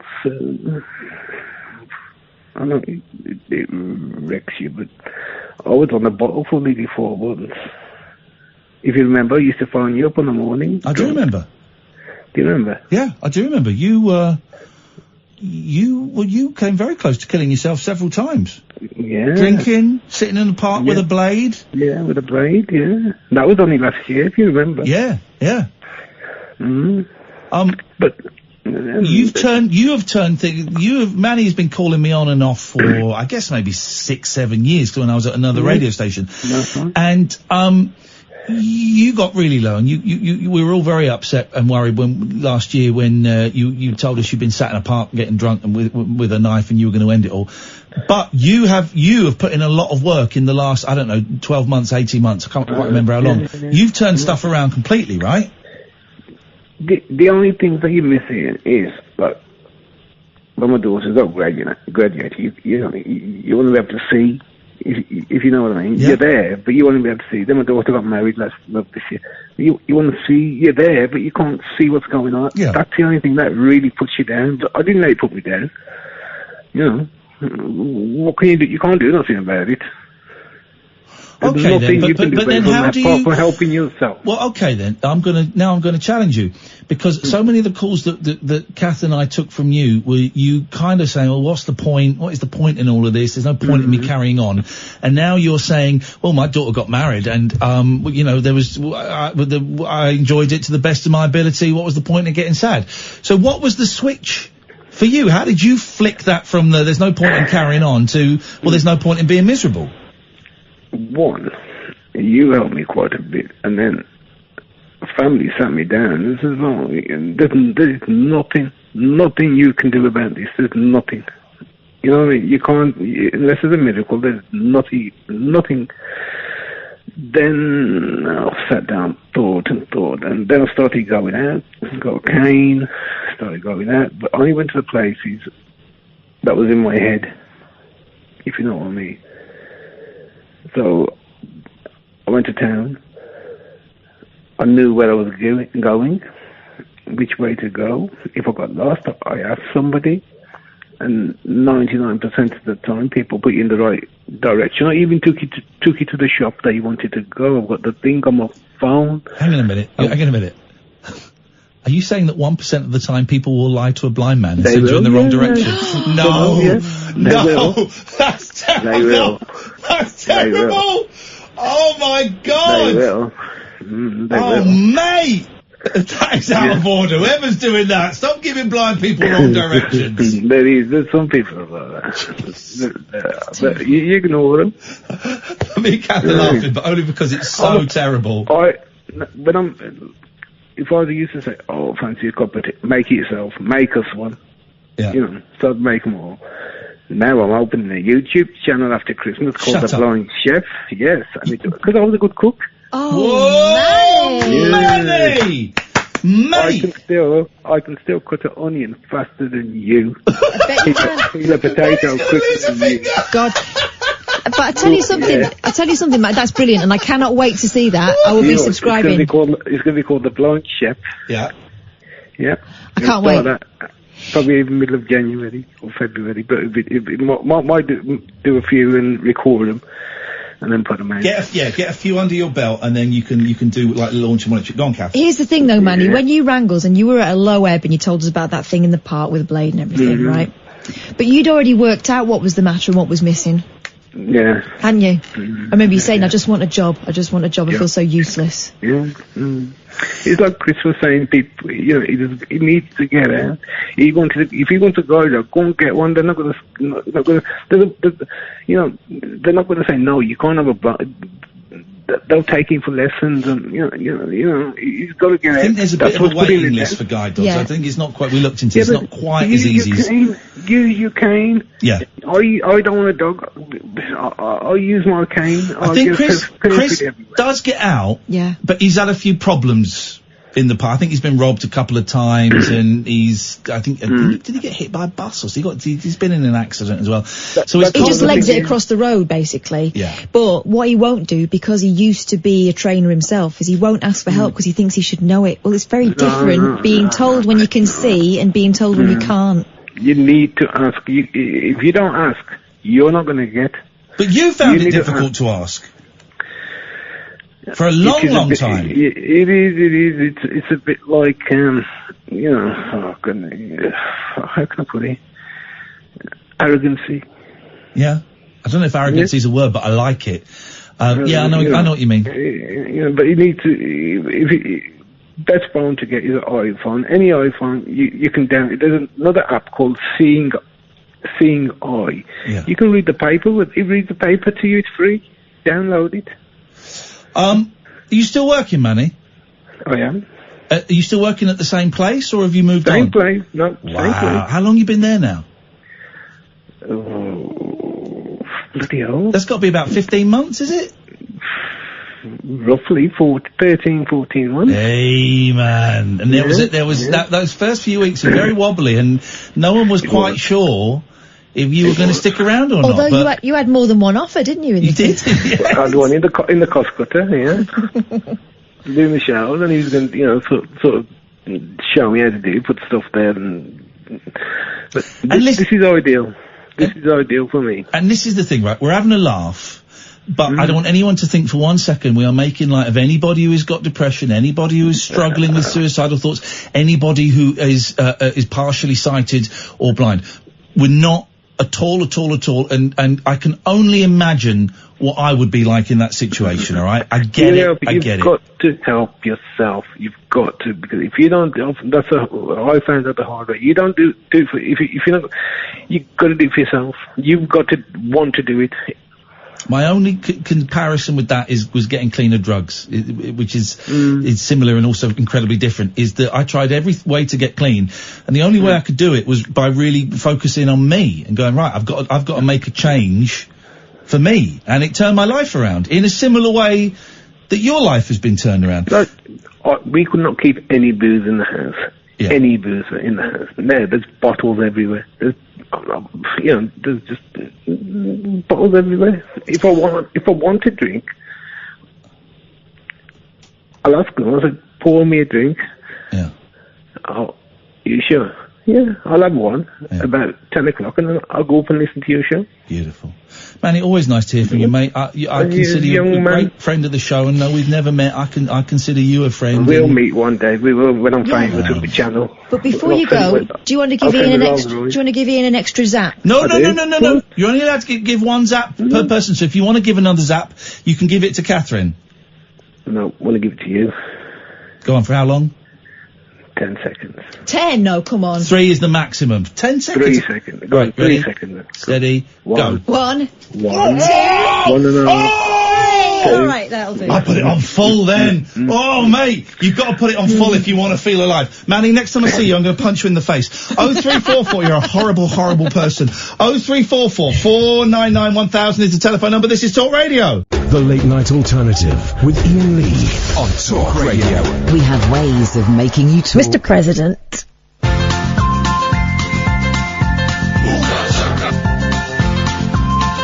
My name is Todd. There's a voice that keeps on calling me. Down the road, that's where I'll always be. Every stop I make a new friend. Can't stay for long, just turn around and I'm gone again. Maybe tomorrow I'll wanna settle down. Until tomorrow I'll just keep moving on. Down this road that never seems to end. When new adventure lies just around the bend. So if you wanna join me for a while, just grab your hat, come travel light, that's hobo style. Maybe tomorrow I'll wanna settle down. Until tomorrow, the whole world is my home. So if you wanna join me for a while, just grab your hat, come travel light, that's old style. Maybe tomorrow I'll wanna settle down.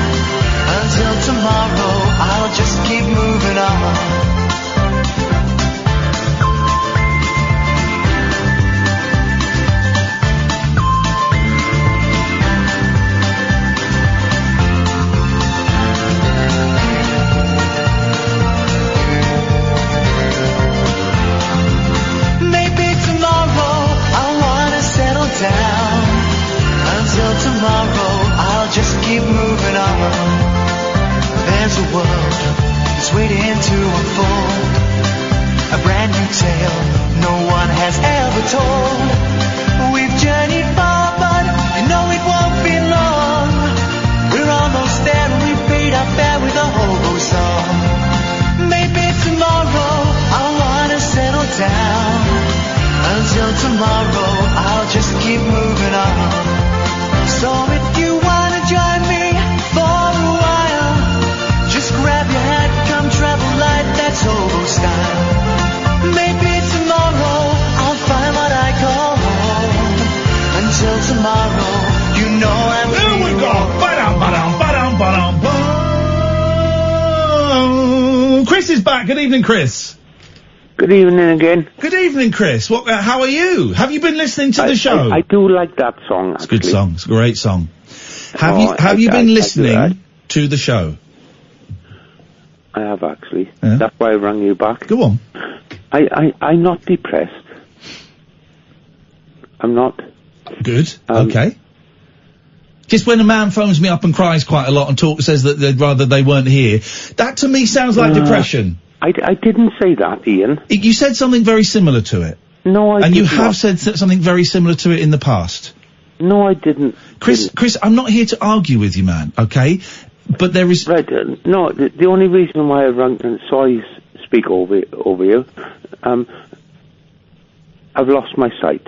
Yeah. And that's what grinds me. Yeah. But I'm not depressed. Okay, good. Well, I'm glad you're glad you cleared that up. I appreciate because I do listen to you and Katherine on the show, and I have been listening to the last hour again, and some of the callers said, and I'm not depressed. Okay, you keep saying that. What else did you hear apart from people talking about depression? What else did you hear? Well, they said, well... Or was it just that you heard? I don't know, just that. Deal with their eyesight and get on with it. Not what was said at all, mate. Not what was said at all. I mean, a better word. All right, listen, Chris. No, they didn't say it like that, but that's what it is, though, isn't it? Okay, what we had in the last hour. What we had in the last hour were several people. You told me. Chris, do you know what? Right, I'm going to do something I don't do very often. Go on. You're not listening. You're not listening. And until you're prepared to listen and stop putting up barriers, I'm going to ask you to stop calling in. Right. Because there's no point. Because we just had an hour of people sharing really powerful experiences, right? I know. You're talking over me and you're interrupting me, right? And I am talking over you. I do apologize. Chris, I'm going to ask you to stop calling in until you're ready to have a conversation, mate, because you're obviously not ready to make a change, and I think that's unfair on people that have just spoken to us and shared their time. You phoned up and you're just giving me excuses again. Oh. Do you not think? I feel guilty now. That's from you. I've not made you feel guilty. You've made yourself feel guilty. No, because you said I ruined your show this evening. No, it didn't say that at all. Didn't say that at all, mate. No. No. You can correct me when I say stuff wrong about you. I'm correcting you. I did not say that. Yes, you did. No, Chris, I'm going to ask you to stop calling us, please. In the same way that when Alistair phoned up and called us a C, I asked him to stop calling, and I didn't want him to call until he was ready to listen. And I just feel like the last hour's been a waste of time. Not a waste of time. No, not at all. I just feel that you have not heard, and I apologise to everyone that's called in. No, not a waste of time. Really powerful stuff. And unfortunately, Chris has not heard it. All right, I wouldn't ring you again. Ring me? No, that's not what I'm saying. Listen to what I'm saying. What you just told me? Listen to what I'm saying. Listen to what I'm saying. Don't ring again until you're ready to listen and make a change.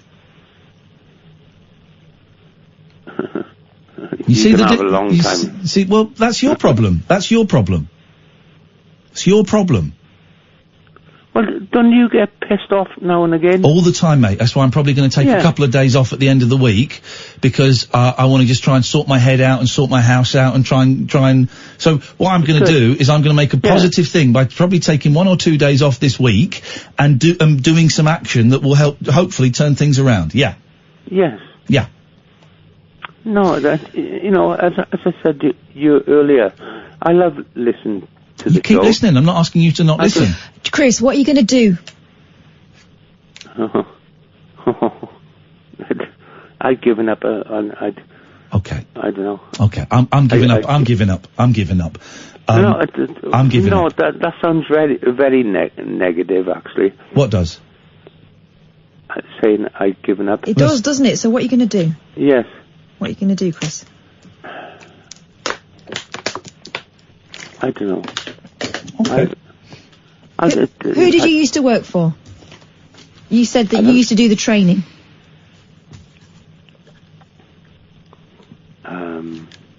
I used to work for. Didn't you used to help people who were getting used to not being able to see anymore, or was that? Yes. Phone them. I work for the Principality No, Business Society. please listen, I hope Chris. you haven't. Chris. I know. I shouldn't say names then. Chris. I know. What did Katherine just I say? hope you haven't got. Chris, shut Ian, up. I Shut hope up. you haven't got Shut account up. with those. Shut up. What did Katherine just say? You don't know because you weren't listening. Don't call me again until you're. Don't call me again until you're ready to listen and ready to make a change. No. Because it's wasting my time. What did Katherine ask me? I said, you said to me you couldn't ask people for help in being more mobile, now you can't see, because you used to do that yourself. Phone those people. That's step one. I just don't do it. Okay, fine, Chris. Listen, it's been great talking to you. If you do change your mind, if you do want to listen to what Katherine and I and the incredible wealth of experience the callers who've called in tonight actually did say, if you do ever want to listen to that and you do want to make a change, I look forward to hearing your call. Until then, we can't help you anymore, mate, I'm afraid. I'm not asking you to help me. I'm not. No, I know you're not, but I don't want to talk to you like this. It just feels like we're going over and over the same ground, and it's no good. That's fine. I accept your apology. If you do want to listen in the future and you do want to make a change to your life, then you're welcome to give us a call. I'm not allowed to listen to your radio. Didn't say that, Chris. Didn't say that. I said call. Well, I'm not going to call anymore. Okay, that's your choice. That's not what I've said, but that's your choice. This is the danger, Chris, is that you're going to make your world even smaller. I'm sorry, guys. That's okay. Appreciate that. But here's the thing. Every little stone that someone drops on the show, me and Kath take home with us. I got shitloads of stones. Listen. Chris, will you listen to me, mate? Will you listen? No, you shouldn't do that. Thanks for telling me how my head works, Chris. Thanks for telling me how my head works. No, Chris, because you can't take things home from work with you. Chris, I'm going to ask you to... Chris, you don't know how it works, mate, and that's the thing. We take home a little bit of everyone's misery. And you can't just say, yeah, we do. We do. We do. That's how it works, right? And if people aren't prepared to try and make... Have I just done that then? Yeah. Oh, bloody hell. Yeah. I feel guilty now. Do you know what you can do to make yourself feel better? Go on. Make that phone call tomorrow. Not to us, but to someone who can actually help you with some practical stuff.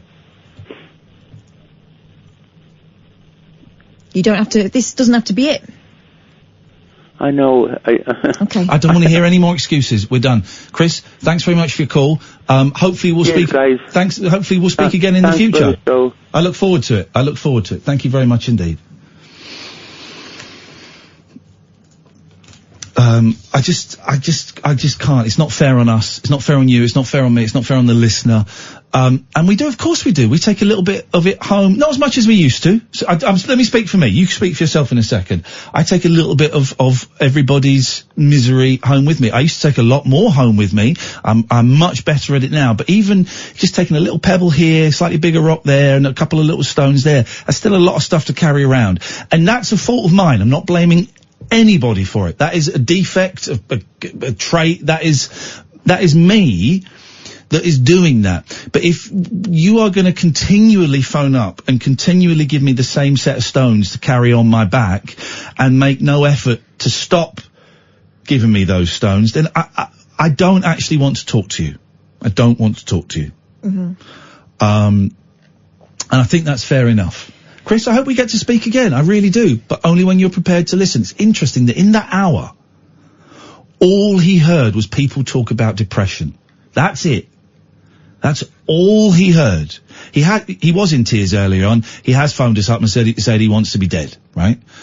He can't carry on, right? It sounds like depression to me, but I'm not a doctor. But in that hour of people talking about turning their lives around, and two people who are blind talking about getting meaning back in their lives when they had no meaning, depressed or not, all he heard was people talking about depression, which he hasn't got. You know, when you talk to people about AA meetings, NA meetings, and you say to them, don't listen for the... don't listen for the similarities, not the differences. Boom, that's it. From my perspective, I don't feel like it would be responsible of us to allow anybody to use this show as a vent, a temporary vent, rather than going and getting professional help. Yeah. That's it. Oh, listen, a vent every now and then, of course that's fine, right? Continually, but though? a continual vent is, I think is dangerous for them, is unfair on us. I mentioned Alistair earlier on. Alistair's popped up a couple of times recently. And those of you who've been listening for a while will know, and I don't want to go into it too much because it's not really fair on him, but, he was an obnoxious drunk who, has been banned from this show more than anybody. But we kept letting him back because we would just get glimpses of what he was like underneath. And now he phones up. He's one of my favourite callers. He's charming. He's delightful. Doesn't always have stuff, necessarily have stuff to say. But we've had the pleasure of meeting Alistair at our show in Bath. He was going to come to Brighton. I think it was like about 6-7 hours, and in the end he didn't. Probably good because it was a miserable experience for everybody that was there. But Alistair is one of my favourite callers now. A really charming gentleman. A gentleman. And that's why I cited him there. What we had to do, I think we've got Alistair on the line. Alistair, is that you? It is. I hope you don't mind us using you as an example. I just see some real similarities between the end of our initial relationship with you, where Katherine and I both had to go, do you know what? Enough is enough, mate. We don't want to speak to you anymore until you've started making some changes. I feel that there is a real similarity between what we had to say to you and what I've just had to say to Chris. And the joy was, it was like maybe a couple of months later, at a rabbit hole, we got a phone call from you. Like, really timid, meek, am I okay to be here? I just want to let you know I've got a few weeks sober under my belt. Boom. The best news I've had in a long time. And I'm hoping we get a similar response from Chris at some point. So I'm sorry for kind of using you as an example, Alistair, but I think that's fine. You are an inspiration to some people. Well, thanks. No, I mean it, genuinely. Thanking you. But just to say, not only did you, we spoke on that first rabbit hole when I was, I told you I was sober. But then you said, oh, look, do a month, do 6 weeks, and you can ring the show. Yeah. And that was all motivation for me to help me as well. So it absolutely works, Iain. And, well, as you know, I think you and Kath have been brilliant with me, and I think that you've been fair with Chris tonight, actually. I'm almost in tears. I really want to cry. And it's out of frustration and out of sadness for Chris. I'm so frustrated. Yeah. Because I'm getting no purchase there at all. I just cannot get my fingers into any cracks. You had cracks, Alistair. I could get my fingers into your cracks eventually, if you pardon the phrase. But Chris is it feels like a smooth cube, and I just can't get any purchase, and I want to cry because I can see a really funny, nice man's life being wasted, and I can't find the right combination of words. But here's the deal, right? We can't fix anybody. No. We can't. And we also we can't enable them. No, exactly. And I fear that's maybe what we're, I mean, what the change for me was, in all honesty, I mean, you guys were a massive help, but it was literally when I fell flat on my face in the pub, and I looked to the side, and I said to myself, I remember very distinctly that moment, I said to myself, Alistair, you've got to make a change, mate, because otherwise you're going to be dead. And that's what I said, and that's what did it. Oh, your rock bottom was a literal rock bottom, gosh. Slammed down on the barroom floor. You're such a nice man, Alistair, and I think you're such a delightful human being, and I am, every call, for the first few months, I was thinking, we're gonna get a pissed one, I really did, and I'm sorry that I thought that. I feel bad admitting that, but I'm being honest with you. I just thought something's gonna, and you've gone on from strength to strength, and I'm blown away by your story. You can't feel bad about feeling like that. That's self-preservation. Yeah. Isn't it? You've got to be ready for disappointment, hope for the best, and be ready for disappointment. But you've not let yourself down. It's not about letting us down. You've not let yourself down, Alistair, and I think you're wonderful. Can I do clunky gear change? Yeah, sure. You want to zap Katherine for 3 seconds? No. I've thought about this, but it was something else, but it's either neither or both. I can go for both. I'll go for both. Right, for 3 seconds. How long are we going? 3 seconds. Yeah. But you got to go. Let me do your box. No. Do my box, I'll do your box. No, I don't want you touching my box. Do my box, I'll do yours. Please don't. I won't do it. Come on. Please don't, because you're mean. I won't be mean. I will not. You are mean. Go over there, what if I swear? Well, you're in trouble. Mark's going to hover over the dump button. Oh, man.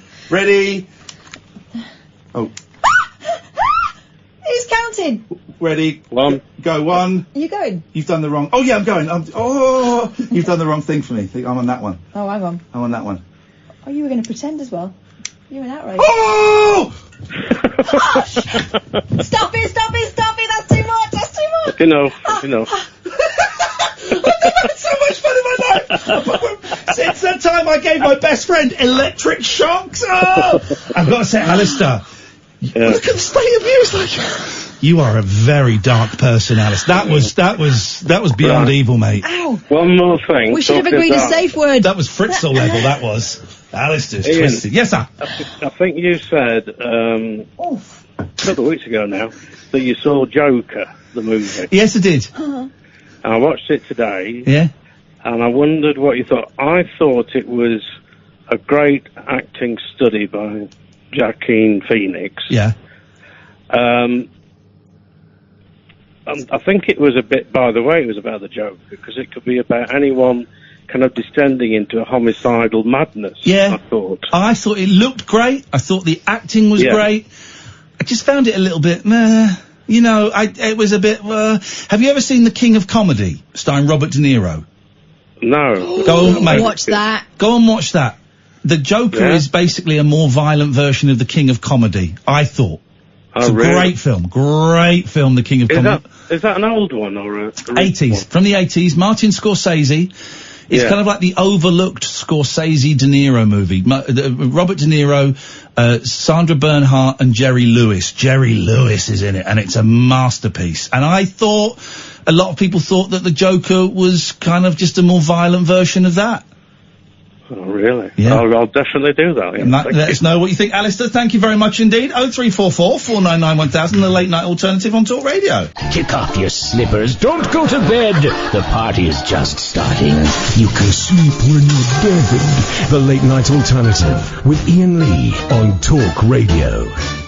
Right, I'm going to quickly go to the toilet. Katherine, there's a phone call there. If you want to say hello. Oh, who could this be? Hello, can I speak to Katherine, please? Hello, Tony. Hello, Katherine. I think it's been a little bit unfair that Ian's been getting all of the electric shocks, and I'd like you to give him electric shock, please. Okay. I'd like full blast for 3 seconds, please. What are you going to do? I'm not going to be touching my testes. I would like you to give yourself an electric shock. It will make me feel satisfied if you were to give yourself an electric shock for 3 full seconds, please. Is this Fozzie Bear? No, my name is Tony. Say waka waka. Waka waka. Waka waka. No, I'd really appreciate it if you could, this is the game, yeah? Sorry, I can't hear you. Can you stand a bit closer to the studio door, Ian? What? Yeah, I can't hear you. But it's hello? Let's have a look. Hello. Stand near the window, I can read your lips. I'm on the phone, Kat. Be in a minute. Yeah, hello? Let's try. Could you please give yourself an electric shock? Ouch, ouch, ooh. But that was the rules of the game. Give yourself an electric shock because I, as a caller, have instructed you to give yourself one, and you not doing it is against the rules of the game. I'll give myself one when I want to give myself one. I'm not taking orders from You you. give yourself a shock now. I have told you. The rules of the game are very, very clear. When a caller comes up, doesn't matter who the caller is. Ow, look, it's on. Ow. Yowza. Ouchie. Good evening, Jeffrey. Gosh. Hello, look, it's a real hi, everybody, you too, especially, and, I'd always, wanted the chance to ask Ian Lee to, like, just, not even 3 seconds, but just a quick tingle on his nipple. I always thought... It's not on my nipples anymore, but you want me to... Here we go. Ready? 3, well, 2, don't mind. Just try to do it quietly. All right, stop it now. You I don't want to stop it now. Just bite your lip. Right. But actually, look, now, having spoken to the guy who got answering the phone tonight, who's Bob, I think. Bob. But no, you're thinking it's Bob's tea break. No, it's Mark. Oh, sorry. It might have been Bob, Mark, or Mark, Bob, something like that. Something like that, yeah. Yeah, but he was nice. And he asked if I wanted to be erected. And I said, no, I just wanted to give you a tingle. So I thought maybe he is feeling left out and he would like it if you went in and just give him a couple of seconds on the pads. But it's just a suggestion, mate. Okay, and the Mark is giving us the death stare. Oh, is he saying no? I will not be. That stare to me says tribunal. Well, you can turn it down to a lower, higher voltage. It says, he's saying tribunal. Saying HR. Well, I'm saying, AC is better than DC for that, but hey. Alright, well that was it, guys. Thanks very much indeed, Jeffrey. Someone wanted to phone up and cause pain to you, Mark. How does that make you feel? Fantastic.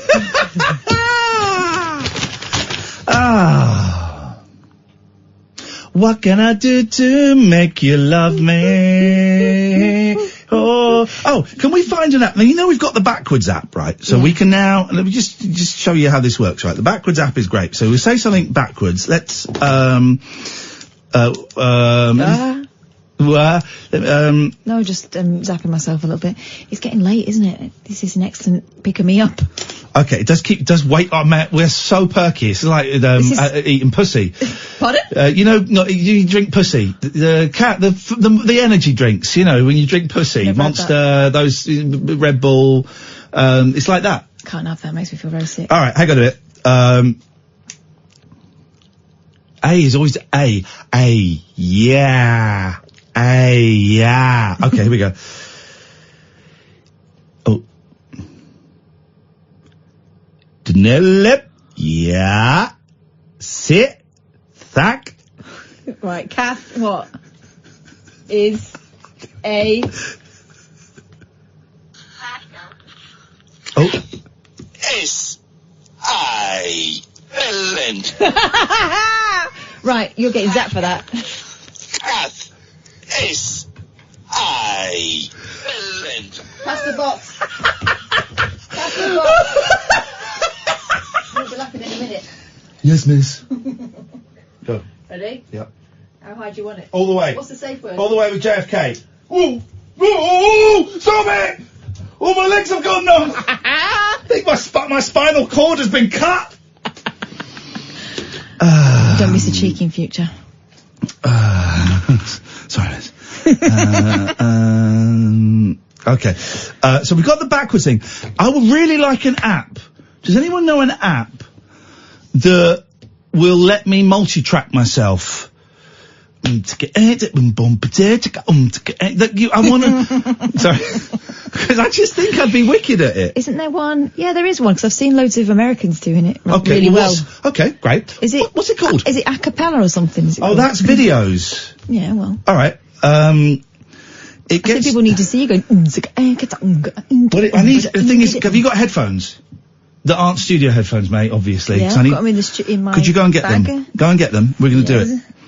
0344 499 1000 if you want to give us a call. Otherwise, we're going to pretend that we're KT Tunstall. Was it called a cappella? Oh, yeah. Okay. Okay. What's it? And what is this TikTok all about? I've not seen it. Not watched it. What is TikTok all about? Worth getting? Is it?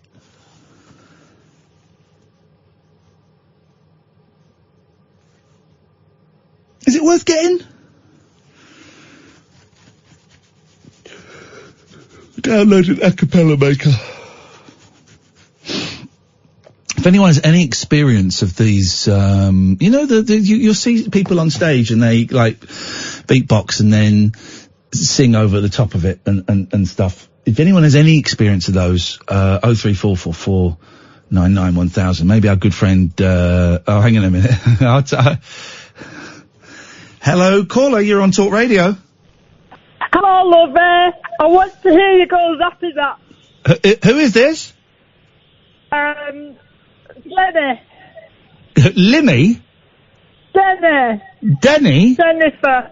You sound like someone who works here called Karen. Oh, I love it. I've got a very unusual voice. I find that very surprising. Oh, no, you sound like Cilla Black. Really? Could you say surprise, surprise? Oh, surprise, surprise. Anyway, stop distracting and get zapping. With great pleasure. I do what the call... I want Brooks and Matt. Oh! Oh! Yeah, you like that, don't you? Oh, my God. Let's go to Danny. Hello, Danny. Oh, tell you what, in that last caller, she sounded like a right saucy mare. She sounded like a lovely old love. Yeah, I want to give her a tickle. all right, mate, calm down. What can I... By the way, since you've been out, Kath, it's got a little bit windy in here. What can we do for you, Danny? I have a happy story and a sad story, each of which will take no longer than 20 seconds to explain. Okay. I'll let you two pick whichever one you want, and I didn't ask how either of you are. Good. Noted. Sad, please. When I have chewing gum, I only chew it for a couple of minutes, kind of after I've eaten, and when I finish with it, I put it back under my table next to the phone, and I use it next time. And my mum was around yesterday, and she poked it, so I had to put it in the bin. How long would you say that piece of chewing gum had been going for before your mother rather seriously and rudely destroyed it? A couple of days. Oh, is that all? That's nothing. Yeah. But that's what chewing gum was invented for. It was invented to clean your mouth out after a meal. Yep, that's why I use it. Let's have the happy story. This is something you've got to look forward to, and I'm not just talking about old age. I woke up this afternoon at about 5 o'clock, and I had 4 cats asleep on the bed on top of me. Oh, mate, I'm taking my little girls up to, my babies, the boy and girl. They had a little doze of me on my bed this afternoon. I'm bringing them up to bed tonight for the first night's sleep, and in theory I could have 5 cats in that room with me, and I cannot wait. Oh, they are so... I thought I'd wet the bed, but it wasn't. It's just warm cats all over me. Oh, I love it. And then people going, ugh, that's horrible. Nah, mate, I want the 5 cat. Velvet won't get on the bed. She's too old. She can't get up there unless I pick her up. But, did Lucky and all Mucky come back? The one who went off and hung? Yeah, they came back, and, they have spent more time with the babies today. I've got 2 new kittens, guys, 11 weeks old, to go with the other 3 cats. And, they spent more time. There's a lot of growling, that deep growl, but actually, it was alright. It will be alright. And lots of sideways looking and the tail slowly moving. Yeah, there's a lot of that. But it's gonna be alright. It's gonna be alright. Velvet don't give us stuff. The kids don't give us stuff. It's just Mucky and Lucky being silly. They will learn. Yes. Thank you, Danny. Thank you very much. Cheers. Ta-ta. Right, okay. Let's What style of song would you like me? 0344 499 1000. I think it's got to be in your own inimitable fashion. Okay, well, rap then. Oh, God. Okay. So, upgrade. No. One. No, not going to upgrade. Oh, that one's locked. Okay, right. How many callers did we have while I was out? 2. 2, 3, okay. Select video length. I reckon 15 seconds, a short one, yeah? Oh, short as possible, yeah. Well, I'm not going to do 6. I'll do 15 seconds to start with. Okay. So what I want to... Okay. Gosh. Do you want to listen to one audio through all your recordings? I don't know what that means. You can listen to a track. I say yes. Pick an audio file from local storage, record an audio file. 5, 4, 3.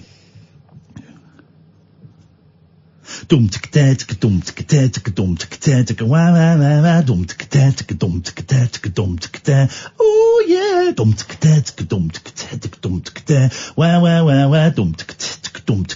Bow. Please be quiet. Did you say dump and a turd? No, I didn't. Okay, so then how do I do my next track? Okay, we go. Terribly.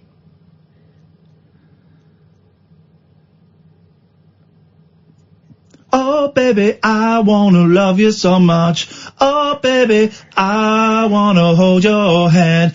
Oh, baby, will you marry me tonight?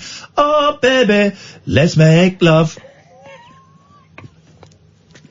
How you are never allowed to criticise Nigel ever again. What do you mean? I literally I haven't rehearsed this. This is just making this up on the spot. I'm getting an advert now. Right. Yeah. Okay, so now, okay. What can we do? I'll do horns now. 4, 3, 2.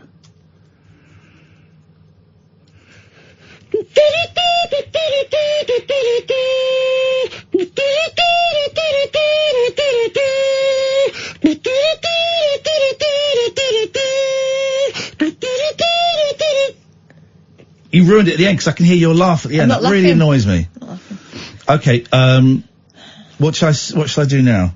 What? Give me a. Oh no, bass. All right. 5, 4, 3, 2. Dum dum dum dum dum dum dum dum dum. Dum dum dum dum dum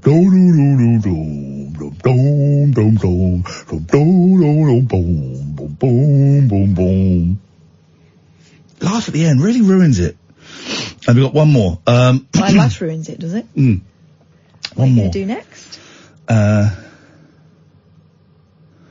Well, I don't know what else you'd have. 4 tracks is enough. They did Sgt. Pepper on 4 tracks. Leave it then. Listen, no, I'm going to do 5. One better than Sgt. Pepper. Well. Obs. What about harmony track? Well, the thing is, I can't hear in my ear I can only hear the first track I did. What I about think it's broken. Yeah, Okay. check it out now. You're good at them. I'm good at those, actually. Thank you. Don't do the usual one, though. 3, Trude. 2, 1. Oh, yeah. Sucking on my balls. Oh, my God. Yeah. Took on my dick. Yeah. Ooh. Yeah, baby. You love her. Yeah.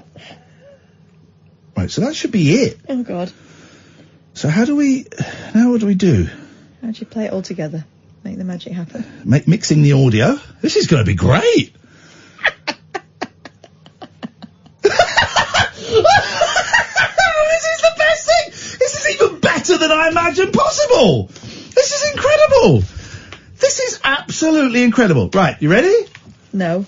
No, I don't think anyone is. This is what Brian Wilson must have felt like after Good Vibrations, which took 6 weeks to record, by the way. Here we go.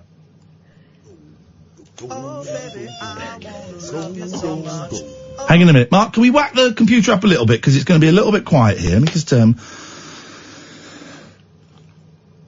Oh, dear. Oh, dear. I'm not sorry. Oh, baby, I wanna love you so much. Bad. Oh, baby, I wanna hold your hand. Oh, baby, will you marry me tonight? Oh, baby, let's make love. That's actually good. The thing is, right, we all thought, you all sat there going, oh, it doesn't make any sense, it'd be rubbish. And now you're thinking, that's actually pretty badass, pretty wicked, isn't it? You're half right. Okay, let's have okay, well then, we go back, we listen again. Oh no, why? Oh, baby, I wanna love you so much. Oh, baby, I wanna hold you. Oh, baby, will you marry me tonight? Oh, baby, let's make love. Okay. Okay, can I give you some, constructive criticism? I don't think... The horns are, the horn section is, and then there's the shouting in the background. Ian, what I'm saying, is that the noise in your head all the time? That's the noise of creativity. That's the noise of genius, frustrated genius, being held back by the power players at the top of the music industry who refuse to let me, just because I'm a white, middle-aged white man, they refuse to let me have my rightful place as the king of black music. Oh my God. Right. I think 2 days off would be brilliant for you. I'm gonna show you now, Katherine. I'm just waiting for it to upload. And we'll post this on Twitter, guys. We'll post this during the next ad break, but I'm gonna show you the video. Oh, baby, I wanna love you so much. Oh, baby, I wanna hold you. Oh, baby, will you marry me tonight? Oh, baby, let's make love. That is wicked. You heard it here first. I bet everyone's taped that and has been bootlegged now and uploaded to Napster. Screw you, guys. This is Talk Radio. Neon lit night talk for torch singers, trolley dollies, and train wrecks like me. Never know just where the conversation will take you. What I'm going to say sounds ridiculous. The late night baby, I wanna love you so much. Oh, baby, I wanna hold you. Oh, baby, will you marry me tonight? Oh, baby, let's make love. Again. Play again. Oh, baby, I wanna love you so much. Oh, baby, I wanna hold you so much. Oh, baby, will you marry me tonight? Oh, baby, let's make love. Oh, baby, I wanna love you so much. Oh, baby, I wanna love you so much. Great. Thank you, guys. I want to thank, Mark. Actually, I don't want to thank you. I don't want to thank you. I want to thank me for being brilliant at music. I've tweeted that to Ed Sheeran. All it takes, right? All it takes is for Ed Sheeran to be having a pain. All it takes is for Ed Sheeran to be having an unusually long poo, right? I don't mean in length, I mean in difficult one to squeeze out. And so he's on his phone. He's read and all the he's shampoo scrolling through bottles. and he's scrolling through and he's what's this? This looks interesting. Whoa, what? He forgets all about wiping his backside. He's down the stairs, he's on the phone to his manager. I get signed up. I open for Ed Sheeran. It goes with just the beatbox. Why stop at Ed Sheeran? You should be sending it to Timberlake. He needs... I don't need shoes. 0344 499 1000 is the telephone number if you want to give us a call. We'll take calls straight to air. Baby! Catchy. Isn't it catchy? You're so touchy. I've got another one. You're so... I've got another... That's been done. That's Is it? Oh, yeah. Okay, well, I'll do it better. Baby! Baby! I posted that video twice by mistake. No, you didn't. You did it on purpose. I deleted one. It doesn't mean it's viral if it's just you sending it over Does it and not? over again. No. Hey! 95 views. Oh my God. It's only been up 3 minutes. That's not bad. That's not bad. That is not bad. Meanwhile, in a posh bathroom somewhere across the country, Ed Sheeran's going, what the hell is this? That is not... watch it again. Kath, that is not bad. Even you have to admit, 95 views... Mark, you know more about, like, online stuff, right? 95 views in 3 minutes. That's not bad, is it? Let me give Going viral. Let me give you 96. Thank you. My favourite bit's coming up.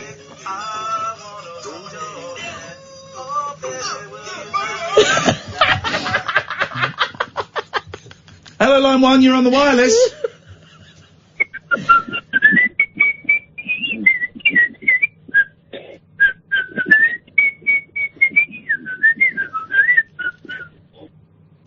Blue Peter. Thank you very much indeed. Baby! Oh, baby, I wanna love you so much. Oh, and I do not give anyone permission to remix that, do anything with it, because it's perfect as it is. If you remix it, I tell you what, you can remix it. Got a nice bag to put these tens machines in that I will never use again. If you remix it, I own your remix. I own the remix. Line 2. Hello, Ian Lee and Katherine Boyle. First of all, earlier on you mentioned not being able to say la la la la la la la la la la la la la la la la la. I can do it that fast. There you go. Anyway, I'm now on Twitter at RobotGerald20. Oh. Get your notepad out, dear listener. That's ROB. You don't need to spell the word robot. GERALD20. Boom shakalaka boom. Follow me. Yeah. Okay, I tell you what, next time you come on, Gerald, why don't we have a conversation? There's your project. Line 2, you're on the wireless. That's sexist. You can't do that. I just said you can't do it. Sexist. He's done it to both of us. Stop doing that, please. I'm going to turn this into a Nick Ferrari phone-in. Dirty pig. Shut your face! That's better. Thank you very much indeed. 0344 499 1000. We have, of course... Oh, I've got a letter. My granddad used to have a motion-sensitive gnome in the toilet that every time you drop your keks, it would go... I've told you, Catherine. I have told you, Catherine. What? I did mean it. I don't really want to hear stories about your family. It just brings the tone of the show down a little bit. Trying to make this quite classy and artistic, and you're talking about commoners.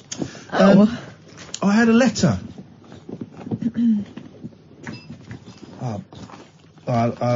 Okay, well, I lost a letter. But someone said, I think it was the badges that were made by that young lad. Dylan. Was it Dylan? Hello? I don't know. Yes, you do. We had him on the radio show. Yeah, but I don't know what you had in your bag and you haven't got any more. Hello? Hello? Catherine? Give me that box. Attach it. I'm not attaching it. It's taking it off. Where is the package? Anyway, let's go to... Hello, line 3, you're on the wireless. Hello. Hello, Yeah. is that me? Yes. Yeah, it's, Stephen, it's, oh God, I'm tongue-tied. You've only got a couple of minutes left as well, haven't you? Go on, mate, you take your time, go on, we got a few minutes, what's wrong? No, I think I've just had a bit too much caffeine tonight. You want to get a tens machine, mate, and connect that to your back, or you will never need caffeine, speed, amphetamines, coke, you'll never need any of that again. Tens machine all the way. Aye, is that it? Aye. Oh, great show tonight, by the way. Thank you, Stephen. Do you want to give us a try tomorrow? Because it's a bit late, like I said, you're going to have, Martin. Is it Martin coming in, isn't it? No, Martin comes in with Daryl. Wednesday night, Daryl tonight at 1. Oh, is it Daryl? If I get his name wrong? Daryl, yeah, Martin comes in at the weekend, Daryl comes in and does the weekdays. He's good, he's well worth a listen if you've not heard him. I'll do that. Alright. Thank you, Stephen. Cheers, mate. 0344 499 1000. Hello, line 2, you're on the wireless. Gary and Vince, the exorcists, available for exorcisms. If you can find us, we will get rid of it for you.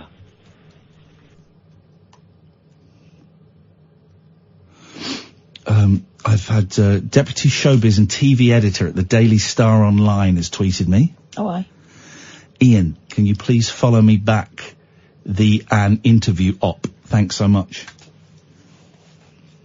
Why don't you get him to have a talk to your agent? How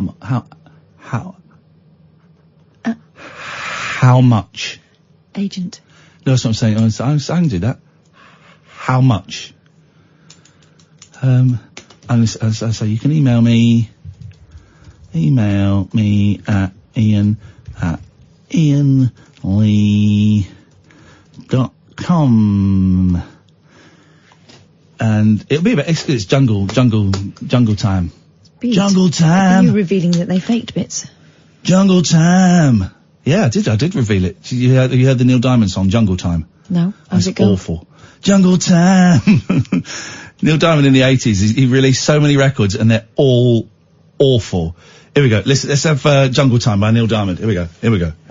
This is Jungle. It's live. Jungle Time.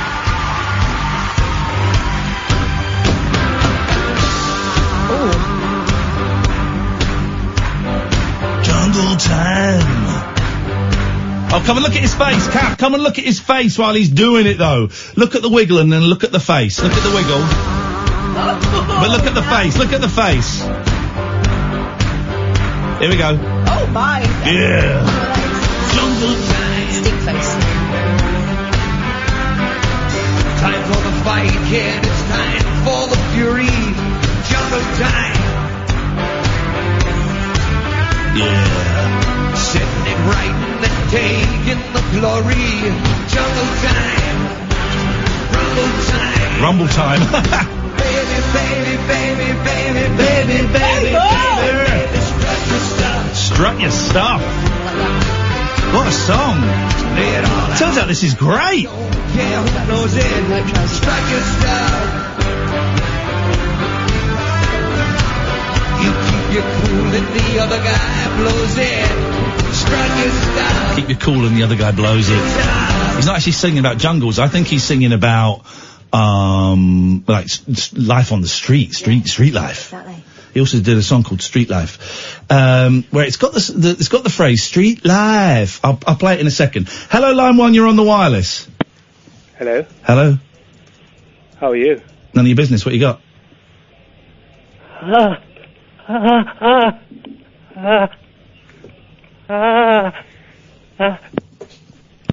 Okay, I've had longer.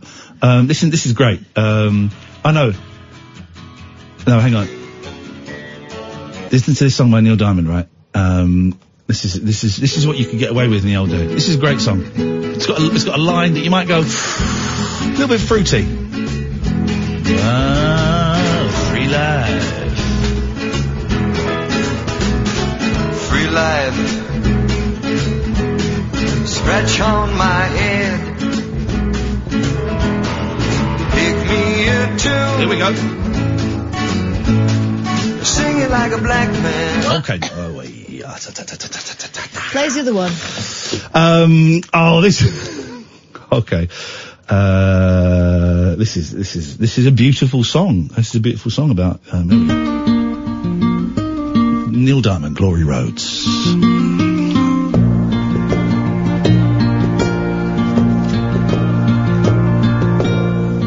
Wearing my high boots, got all my worldlies here in the sack. Looking for something, knowing that it ain't here where I'm at. It's about him travelling around America. Back, I'm coming.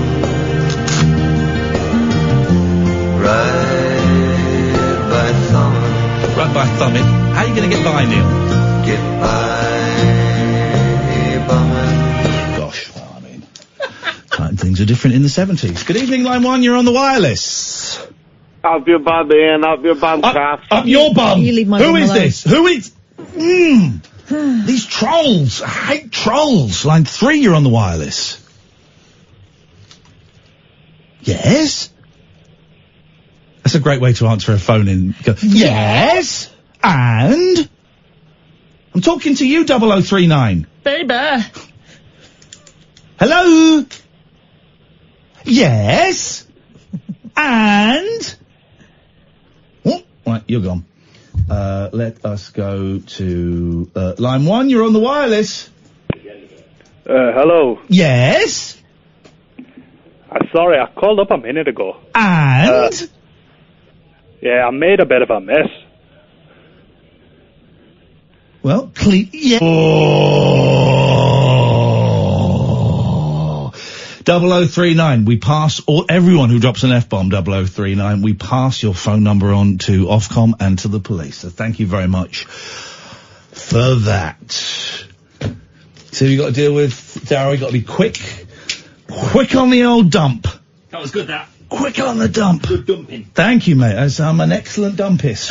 Baby, I've got this song in my head. I can't get rid of this song out of my head. I don't know why. Baby! Just seems to be in my head a bit. It's in my head a bit.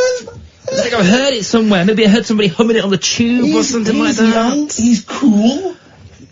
It's a jam. Don't tell him. It's a You've only got 16 seconds. Oh, good lord. Right, okay, tonight we're going to speak to the person who has just run 169 marathons. Oh, so a lightweight. 2 years, yeah. Is that all? 2 years. Every country in the world. He's been to? There you go. That's on the way. From... Baby! That's gonna be good. This is alright. We are Talk Radio.